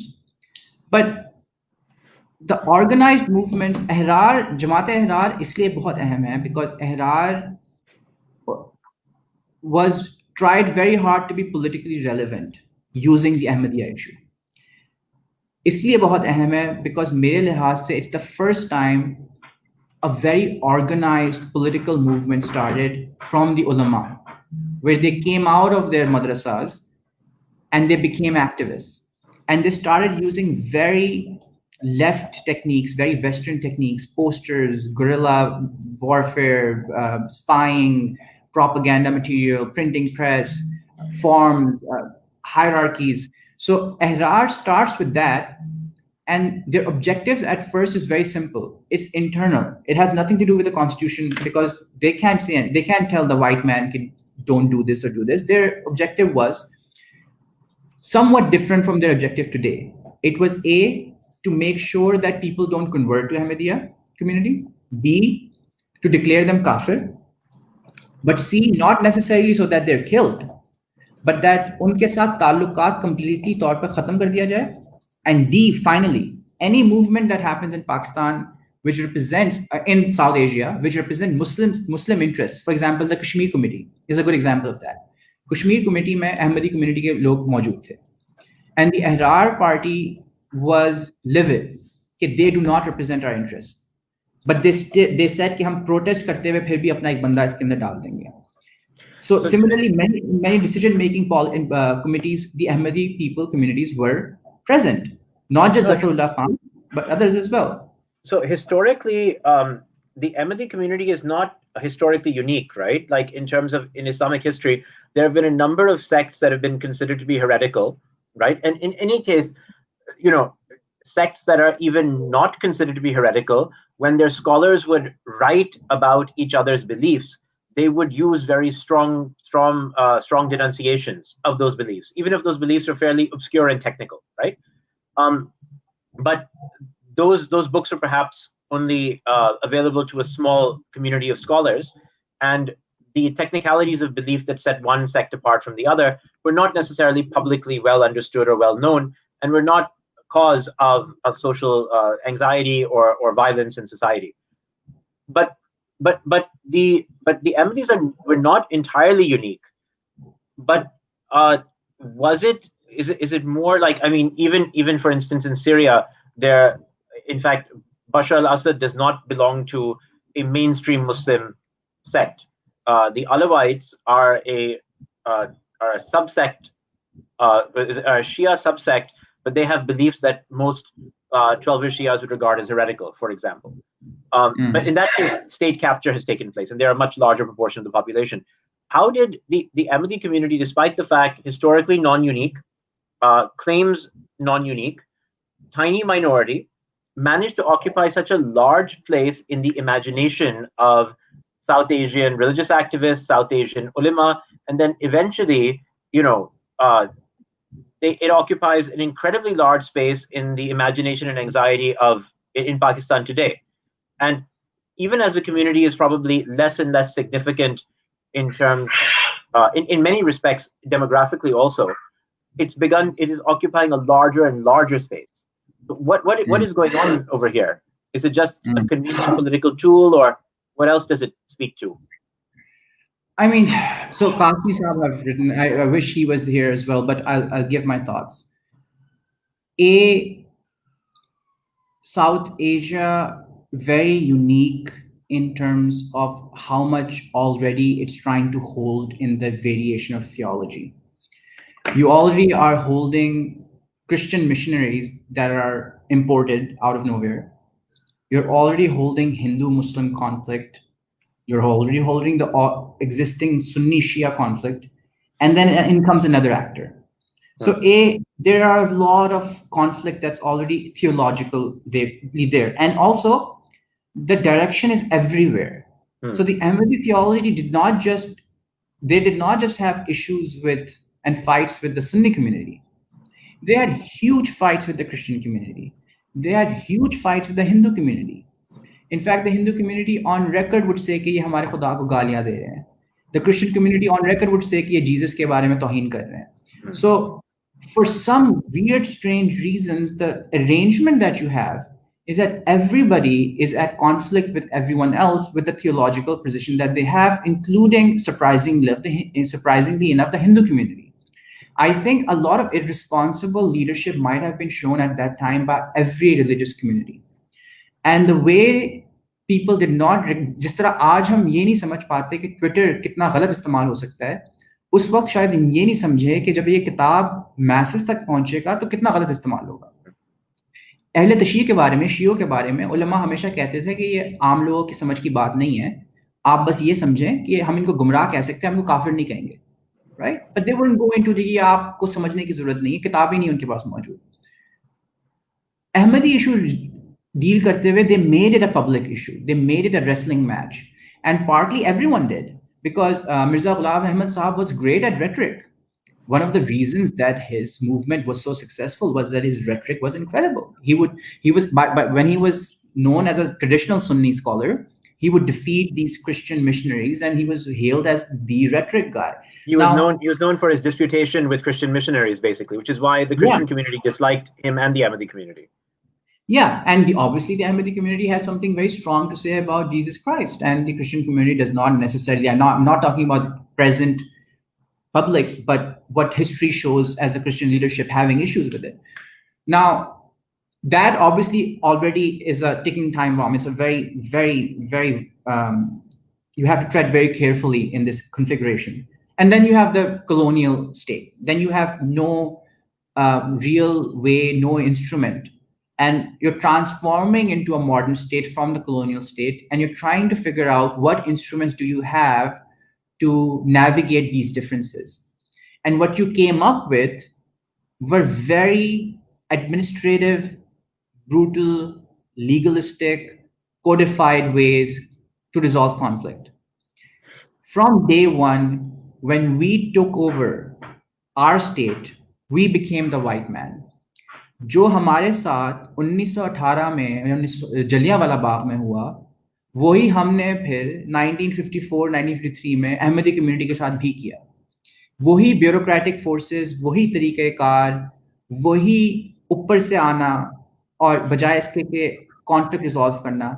So a lot of what we also imported were conflict resolution methods, and how do you navigate differences in a modern state. And we weren't equipped to deal with it. And it was kind of also natural that अचानक आपके हाथ में मसले इतने आ गए हैं और आपको हाथ में एक रियासत पकड़ा दी गई है, ये जदीद रियासत आपके लिए नहीं है. And now all you do is make new laws, new configurations, and you go heavy on them. So Ahmadi community की unique positions as well as Ahrar का ये role, अहरार का role 47 में आके अचानक ज़िच हो जाता है, खत्म हो जाता है. डॉक्टर कासिम ज़मान प्रिंसटन के जो वो कहते हैं, उनका ये कहना है ना कि वो उनकी जो political relevance है वो खत्म हो जाती है, because they were against the creation of Pakistani state. But within 5 years, all of a sudden, they become so relevant as if they were the founders of Pakistan, as if they were the founding fathers. The very people who were against the creation of the Pakistani state, who declared Jinnah as kafir, were writing the constitution of Pakistan by 74. So they were acting as who is Pakistani and who is not Pakistani, as you said. So Ihrar is also a very big mystery, because Ihrar is not just one train of thought. It splits into so many different territories. You would have variation of Ihrari that might be very anti-Shia. You have, but at the core, however, those Ihrari folks had only one thing, and which was declare Ahmadis as kafir, step one. But the moment you gave them step one, no, sorry, my apologies. Step one, don't give them official positions. The moment you gave into that, they said, declare them kafir. The moment you gave into that, they said, don't let them use these languages. The moment you gave into that, they started telling trade unions, people who put in stickers, don't let anyone in who's an Ahmadi. The moment you let into that, they started Twitter trending that wherever you find an Ahmadi, kill them.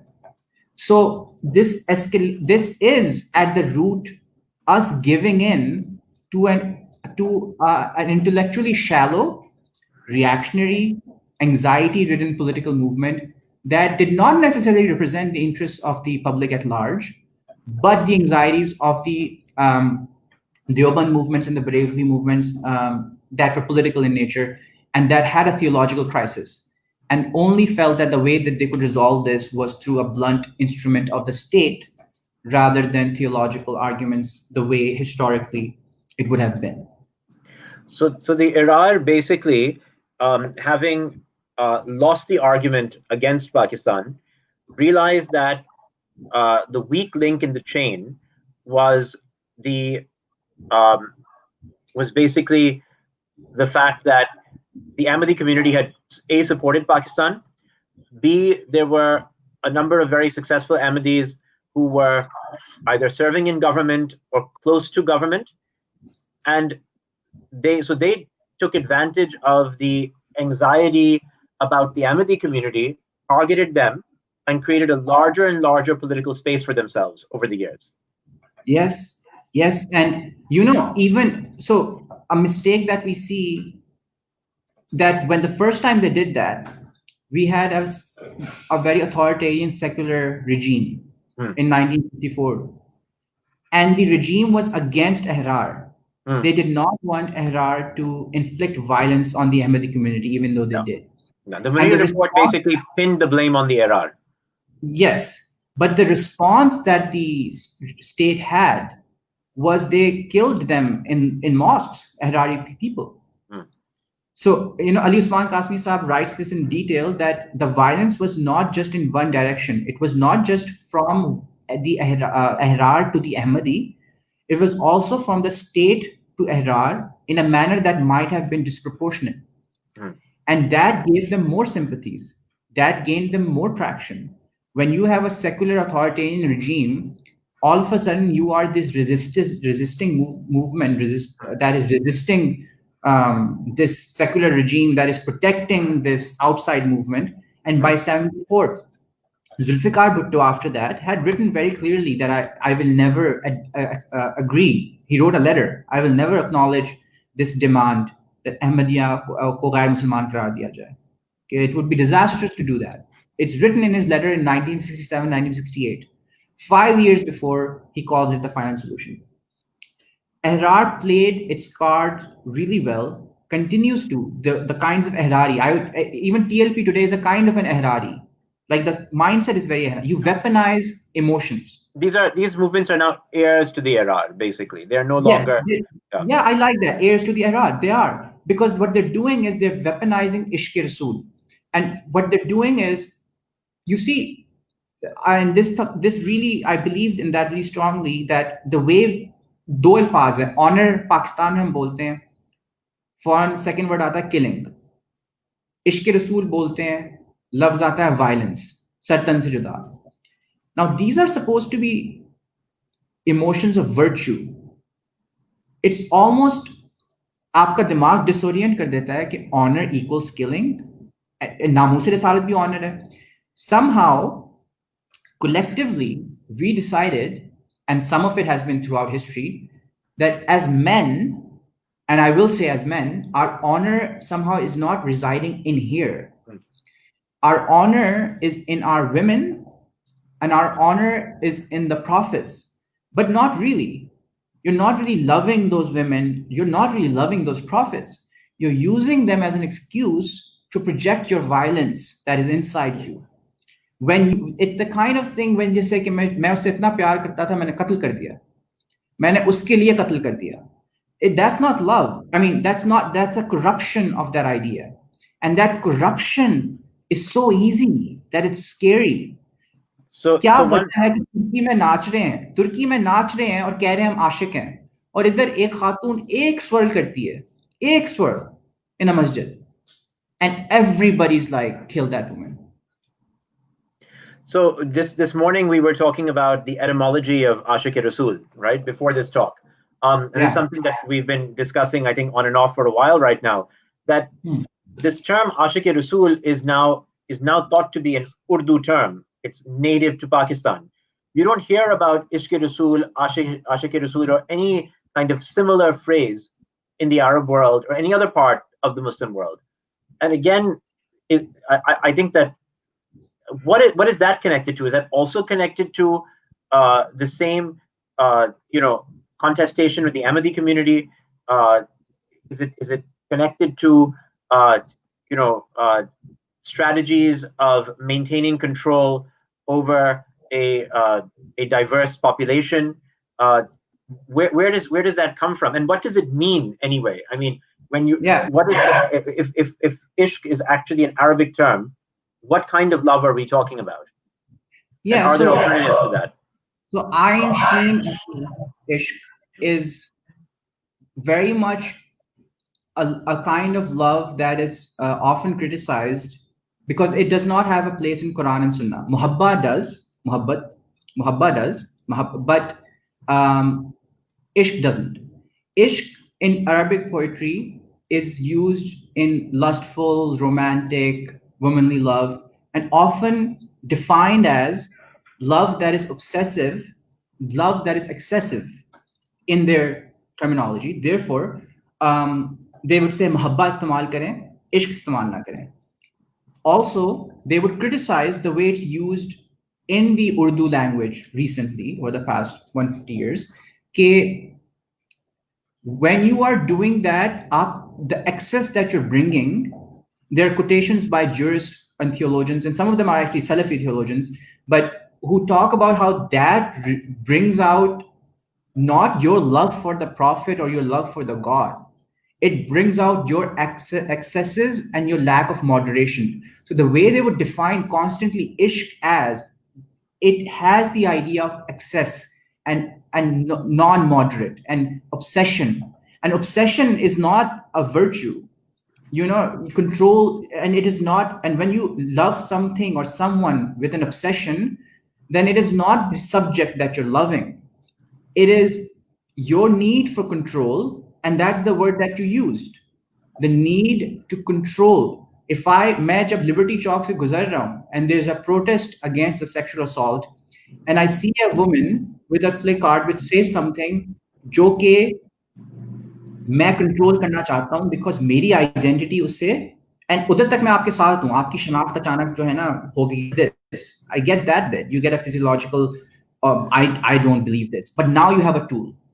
Now you have a tool to say, outside of social norm, therefore I will protect the honor. Now you mix the two of the Prophet as well as the sanctity of this state, the Riyasat al-Madina. Because we have seen these being conflated a lot. You have had blasphemy accusation against feminists, and you've had treason accusations against quote-unquote blasphemers. This conflation also is happening a lot because exactly that control. And I want to make it a little personal, that it does have something to do with the fact that our not being very well integrated as a community, as human beings, and our idea of honor residing not inside of us. Therefore, our biggest insecurities and anxieties projecting outside, and the only way they will project outside is violence, whether it's verbal, whether it's physical. And now, if that's true, then obviously the powers that be can use that as a tool of control. Whether if you and I start a political party, Sufyan, we call it Ashiqane Rasul Pakistan. Let's call it ARP, right? We fund it. And no, there's no such political party yet. But it's a great name, Ashikan-e-Rasool Pakistan. I think that we can do a great job. All we need to do is say the same thing. We have a better name than Tehreek-e-Labbaik Pakistan. We have the name Ashik in it. It will do great in polls. People will respond. It's just that you've loaded that term with so much fear. It's what Trump does. What does it mean to be an American? It means one thing, otherize everyone else. What does it mean to be an Ashik, a Pakistani? It means one thing, otherize everyone else. Keep defining ish till it is not anything but one, and then you have the ability to create chaos and violence and manipulate people through that instrument of control. So what has happened? So in the last 20 or 30 years, right? Since the passage of 295C, you have the political space occupied by people who describe themselves as Ashiq Rasul, or people whose main or single point agenda is defense of the prophethood or defense of finality of the prophethood, or however they may define this, right? It's expanded and expanded, right? And how? So that's a combination of things, right? I mean, there's obviously a genuine anxiety about these issues, right? I mean, I remember I met some people during the 2018 election campaign who seemed to believe, just like people believe in vast conspiracies, global conspiracies, Zionist conspiracies, whatever. They seem to believe that Pakistan has been entrapped by a vast Ahmadi conspiracy, right? And so they're always looking for covert Ahmadis or Ahmadi activists or something like that. There's like an obsession, right, with this. And so this anxiety has obviously been stoked, right, by people who benefit from it. But it's also it's stoking something that's real, that is present anyway, right? I mean, it's not like they haven't created this anxiety from thin air. The anxiety exists, and it's been enhanced or amplified or manipulated. Yeah, I mean, there are two ways, right? One, there was always this anxiety in South Asian communities, and in the आप हर जुम्मे को खुतबा पढ़ने जाते हैं, खुतबा सुनने जाते हैं जुम्मे को, and someone's gonna talk to you and tell you that you're under threat. And for a post-colonial community to constantly hear that you're under threat, you're still under threat, that there are other ways that you're being controlled. And for a community that may not have that much of a confidence in itself anymore, that is going to create that you're going to come from a place of flight or fight. You're going to come from a place not of integrate, let's talk. You're going to become the primal being that either I run away from this or I fight this. In this case, you are 96% of the population. Somehow, these activists have convinced 96% of the population that 1% or 0.5% of the population are that actually Pakistan. Yeah. And using that, they are gaining political mileage, economic, financial, political power. And now, past 2 months, again, the same thing is happening with the Shia community as well. Yeah. Obviously, it happened in the mid-'80s. You get a wider audience then, even more people, and nobody. The kind of rallies we had, it was absurd that was happening, and it was happening in parallel with Twitter campaigns. So it was very organized. So obviously, they have a technique that they feel like they've mastered, a technique of weaponizing emotion, insecurity, anxiety. We've done that for the prophet. Let's also do for the prophet's companion. We have a lot of cases in which they conflate the two as well. If you insult the companion, you insult the prophet. No. So they keep doing that. They keep bringing it to honor. कि आपकी मर्दानगी क्या है, आपकी पाकिस्तानगी क्या है, आपकी मुसलमानियत ही क्या है कि अगर आप उठ खड़े ना हो. So it's almost a process of self-actualization for a common man in a life that might feel devoid of meaning, to take up arms, quote unquote, against anything and everything that seems other. These days, it could be progressive politics. it could be secular politics, it could be people who are not Muslims, it could be Ahmadis, it could be feminism, it could be anything that gives them a sense of that's not me. And if I don't see myself in you, how can I love you? Oh, the So, only thing I how much of this is taught in madrasas, or rather, taught is maybe the wrong word. How much of this indoctrination happens in madrasas, and how much of this is just, as you said, religious activists, mass media, elements of the state, perhaps, who have found this to be useful, as they found the TLP to be useful at some point? And how much of this is happening in formal seminaries or madrasas? I think that a lot of people overstate the role of seminaries and how much indoctrination of this kind is happening in madrasas. Yes, in the absence of resources, of good teachers, of good professors, I've heard of instances where someone would come in and instead of teaching the actual class, they will start playing a tape where there's a lot of heretical statements being made by Shia community and then telling people you should be in Sipa Sahaba. But more insidious forms of these things are happening in Punjab University. More insidious form of these things are happening through television shows. You might have the other day I was watching a TV show in which this woman who was wearing like a suit and with like really, she looked, if you had to stereotype, you would think like she's some, what she's about to say is something progressive maybe. If someone who boxed everything into caricatures. So if you characterized her, or she would probably say something very quote unquote liberal, not progressive, liberal. And she opened her mouth and all she had to was spewing hatred about Qadianis. And she was plagiarizing a status by someone else, and she was just spewing hatred. This kind of hatred is not discriminating right now on whether you wear a dupatta, whether you come from a segment of society that is rich, poor, whether your background is matric, A-levels, O-levels, seminary. It is not discriminating in that. It is only looking at one thing, I feel. First and foremost, although I gave the example of a woman, it is looking at, are you a Sunni? Then it's probably looking at, are you Punjabi? Then it's probably looking, are you a man? Then it's probably looking, are you young? And that's why 92% of the cases over the past 2 months of the 74 cases are in Punjab. And they seem to be focused on South Punjab. There is something to this demographic that is susceptible. So I do not believe and I do not buy. I think it's the former that you said, which is to control various status quos, various political scoring. Now, if you wanted to remove Imran Khan out of the office, you have a way to do it. There are many ways to do it, but the best way to do it is to accuse them of something blasphemous.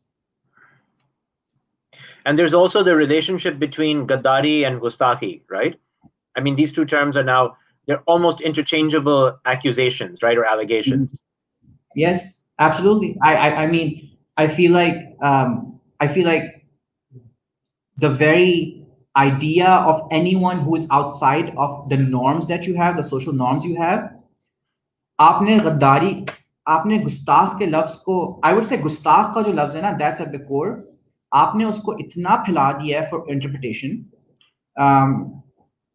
Linguistic theory में, एक semantic range analysis में एक theory होती है कि लफ्ज के अगर 5-6 मतलब है तो सिविलाइजेशन आपस में बातचीत कर सकती है, मीनिंगफुल डायलॉग. अगर उसको आप जबरदस्ती एक मतलब कर दें तो फिर it can become an instrument of control, और अगर आप इसको इन्फिनिट मीनिंग दे दें तो it will collapse into itself. So what's interesting is, on one hand आशिक और गाजी का मतलब नैरो डाउन हुई जा रहा है into it can only mean one thing. And that one thing, what it means is premised on lies and propaganda. It's meant for, and that we've talked about.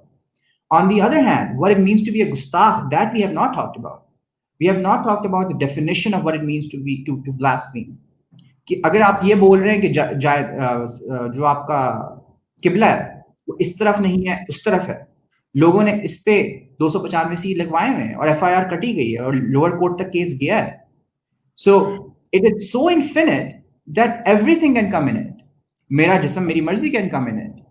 Asking for rights for a province that you haven't given rights to can come in it.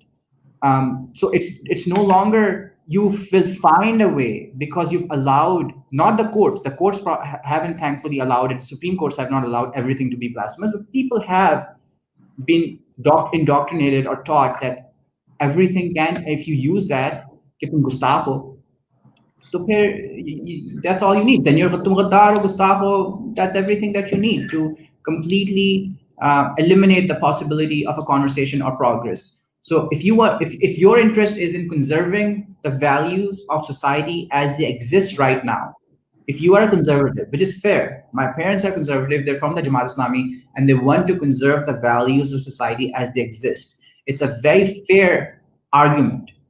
But what's happening is that they're using violence, instruments of control, premised on obfuscated material, premised on lies, premised of misrepresentations, and disingenuous ways to conserve them. And all we get at the end is a very repressed minority, an angry minority, a helpless minority, and a state that is not willing to and sometimes unable to do anything, because if they do, they will lose political points. And a group of religious activists that is benefiting really largely. Imagine one thing. My biggest nightmare now is a Barelvi hukumat. You know, Imran Khan's not doing that well in polls. PPP isn't doing that well. PMLN is doing not well. Jamaat Islami is doing terribly. If we have a Barelvi prime minister and president, I don't know what that would look like. But that could be a real possibility by the time it's 2034, because they seem to be really good at this whole organizing around. You know, Khadim Rizvi says, "Mera ayn ishq hai." Bijli kaise hal karunga ishq Rasool. So I've heard him. Us pe tha. But and they were saying कि आप किस तरह मसले हल करेंगे? बिजली का मसला हल करूंगा रसूल से इश्क करके. पानी का मसला हल करूंगा रसूल से इश्क करके. I mean, rhetorically, it sounds. But this was again literally what was happening during the 2018 election campaign. I mean, in particular, when Gibran was running his campaign in Karachi, he would have creative solutions to problems of water and power and all sorts of issues. But instead, people would just ask him, what is your position on Ahmadis, right? What is your and that was a sole determining factor for them. So it's almost like in the US, it's guns, gays, and abortion, right, for the right wing. In Pakistan, to a very large extent, it's become, what is your position on Ahmadis? How much do you hate them? How desperately do you want to kill them? And if you give थोड़ा सा जवाब एक कि हाँ शायद गुमराह है, they would say गालियां दो. गालियां दे दोगे, वो कहेंगे वाजिब कत्ल करो. So it's a never-ending lust for a need for violence against them.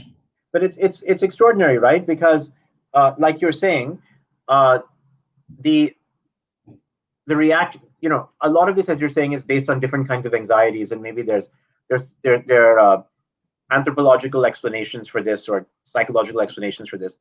But a lot of it is also based on people actually not knowing their own source material, because texts form the kind of foundation of the authority of these, theological positions. So, which is ironic, because the religious activists who are involved know that the texts are not as unequivocal as they make them appear to be. So their positions are actually to the right of the texts, or more extreme than the texts. And what you and I have not discussed is that they justify, lying about these things because they think that it is necessary given the kind of like post-colonial context and Islam under threat. But they can't. But they cannot just say that I think this, that I think Islam is under threat. So let's set aside all of these texts. They have to appeal to them, even if they are lying about them. So, which kind of brings me on to like, I guess a more personal set of questions, which is that throughout you've basically, obviously, you feel very strongly about the misrepresentations of historical text. You feel very strongly about the capture of Islam in a sense by people who you don't think are first of all are misrepresenting and lying, and also whose behavior you find abhorrent. But you've also talked about how you've been disappointed by the human rights community in Pakistan, right? That they say that they want to solve or they want to grapple with or even understand this problem better, but they are not willing to intellectually engage with the premises or argumentation of those who they oppose. Yes. So what is your take on that? And because of that, you obviously have taken criticism from the right, but you've taken criticism from the left as well, right? And there are those who feel very strongly that your methodology is dangerous, right? Yes. So Yes. I think, I would myself find a lot of critique on my own methodology because I know it better. I think a lot of people misunderstand what we talk about when we talk about religion. They think that we're trying to be Javed Ahmed Ghamidi. They think we're trying to be the late Dr. Fazlur Rahman, that we are somehow bringing a modern Islam, a safer Islam, and we're going to now tell people that through Islam, let's solve this issue. The thing is, and that's what the academia keeps talking about as well. जिस मुआशरे में आप exist करते हैं, human rights community ने उस मुआशरे से अपने आप को आइसोलेट किया है बाज़ दफ़ा, और इसकी वजह ये भी है कि human rights organisation and non profit organisations run of a machinery that is a capitalist machinery, that is a very white machine, and that white machine is not interested in your fiqh texts. It is interested in the signatures that you sign in international Geneva conventions that you and I know of, but is of no interest to the common man. So the methodology is also, no, I'm not saying a lot of grassroots, on the other hand, so these are some modern, I'm talking about post-Zia NGOs, but then the very genuine, extremely hardworking, great human rights activists, I think what they experienced with religion in terms of Zia have almost made them allergic to the word sometimes. Ke ye zati maamla hai, ye zati maamla hai, ye zati maamla hai. And this very neat distinction they make between the private and the public is incorrect. I would make that bigger claim. I would say it's incorrect. There's no such thing. There's just one private affair and there's public affair. It's very fluid. And also, there is a history. If someone's narrative is based on history, and then you go to that history, it happens to be based on religious texts. Are you going to ignore that history and try and solve it through your own lens, and then see it fail as a methodology time and again, yet still not engage with it? That's my issue with it. Also, them not taking a lot of academics seriously, them not taking the works of Dr. Dr. Talal Asad and Dr. Sama Mahmood, the critique on secularity seriously. I feel intervention-wise, I have a lot of respect for the human rights community. I have a lot of respect for the human rights community in general. This is important because this is a critique that I discovered for my own self as well. But it is crucial, I think, as an intervention to first also explain to everyone that जब भी हम मजहब की बात करते हैं, चाहे हम मजहब की बात करें with human rights activists, and चाहे हम मजहब पे बात करें as मुसलमान, और चाहे मजहब पे बात करें as गैर मुसलमान, आप मजहब को बतौर रवायत देख रहे हैं, उसकी एक तारीख है, वो तारीख आपके साथ जुड़ी हुई है, आप कुछ नहीं कर सकते, वो जुड़ी हुई है. अगर आपने उन मसलों के साथ जिनके साथ आप जुड़े हुए हो engage करना है, हल करना है, तो part of the solution, if not all, part of that solution lies in that history, and an honest reading of that history requires you to be trained in that language. So it is crucial to understand the difference between saying Islam, हम ये बोलते हैं कि Islam, what Musharraf did, or what the CII in Musharraf's time did, or what Dr. Fazlur Rahman Saab tried to do in Ayub's time, or this is not that. This is an anthropological and historical investigation into a problem to look into what can be an intervention at legal and social level. And if we are to wrap this up in terms of interventions, if we have to look at solutions, legally it's very clear. First, follow what the Shariat court said. Then follow what the jurists have been saying in the Sharia court.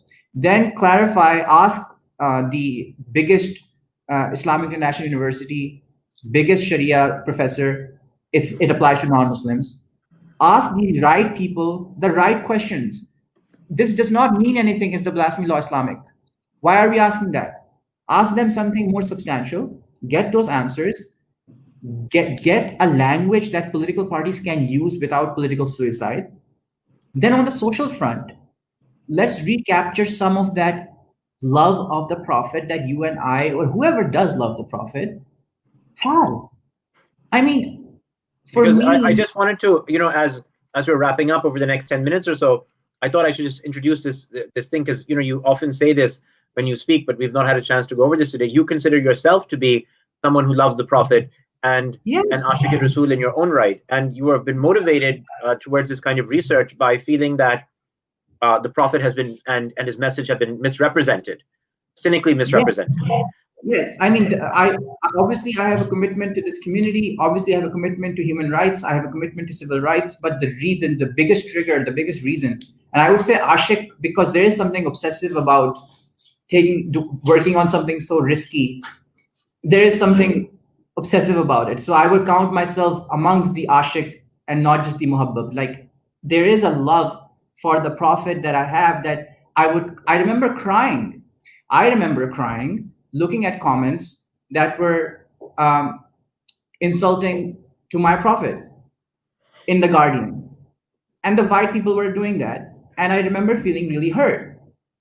And that idea that someone who may explore this through music, who may explore this through poetry, who may explore through this by planting a tree or through love and through kindness, for that to sound radical is absurd. It's how it has always been. 2 decades ago, Nusrat Fateh Ali Khan is singing something that can sound very blasphemous right now. And Imran Khan stands up and says, "Ke ek daf'a phir se gao." To make Naur Dhanda Ho. I'm forgetting the song, the track. Naur Dhanda Ho. If Nusrat Fateh Ali Khan was alive today, case un pe ban jayega. The way you used to love the Prophet in this culture has been rich. It has been outside of guns. It has been outside of chanting and shouting. It's been in music. It has been in ghazals. It's been in poetry. It's been in kindness. It's been in compassion. It's been in love. It's been in love. It's been in love outside of violence. How can love and violence exist together is beyond me. And if nothing else, I at least want my space back to identify as someone who loves the Prophet and at the same time say that the law is wrong, Qadri is wrong, Khadim Rizvi is wrong, that they've lied to us. And I feel anger. And I feel like this is a disservice to the honor of the Prophet. If you lie in the name of the Prophet, it is a disservice to his name. It's a disservice to everything that he stood for. It's a disservice to everything that he taught. And it's a disservice to our culture, to the richness of Pakistan, to the richness of South Asia. It's a disservice to basic humanity. So if nothing else, I want to live knowing that I can acknowledge, I can have people not mute me. कि आप guitar बजाते हो या फिर आप तौहीन रिसालत के कानून के खिलाफ बात कर रहे हो, लेकिन मैं आशिक हूँ उस रसूल का जिसने मुझे मोहब्बत सिखाई. So I think this kind of gets us to the point at which I think that we should spill over into a second session, perhaps. And if you have any words you'd like to wrap up with, although what you said, of course, is very powerful, and perhaps you should end there. But if there's any things you'd like to leave the audience with, any maybe links or references, because so Arafat's research has been expressed in many forms. He has a series of articles published in the Dawn, which were amongst the most popular or widely read articles in Dawn of the last 10 years. I think that part one of the Untold story behind the Blasphemy Law, or the Untold truth behind the Blasphemy Law, is maybe the fourth most read article in the history of Dawn.com. There are also academic texts that Arafat has written on YouTube as well, because he's spoken at many universities, both in Pakistan and abroad. I actually became familiar with Arafat's work because I heard him speak at LUMS along with Gibran Nasir about, again, about 6 years ago or so. And then we met up and began our work together. And also, what one could say the most think tank-like report of the bunch, which is, again, I think available on Engage Pakistan's website, which will give you, an overview with graphs and pictures and timelines and everything of the kind of research that Arafat has done, as well as links to the original texts, so you can check for yourself if what is being said about those texts is correct or not. Yeah. I mean, that's the only thing that I would say to wrap up, that please do read the report and check that what I'm claiming, is it correct or not. The resources are there. If you take an hour out of your time, you can verify it. That's all I'm going to leave with. Just please do verify itself as well. You don't have to trust my word for it. And so the next time, let's talk about the great work that Shariat Pakistan is doing, and the intellectual kind of links between that work and this Arafat's work on the blasphemy laws and this issue in Pakistan. Okay, so thank you very much for staying with us through different technical difficulties and a very long and at times technical conversation. We hope to get better at this format, and we hope that you'll join us again. Thank you. Yeah, thank you so much. Thank you, Arafat. Thank you. Great talking to you again.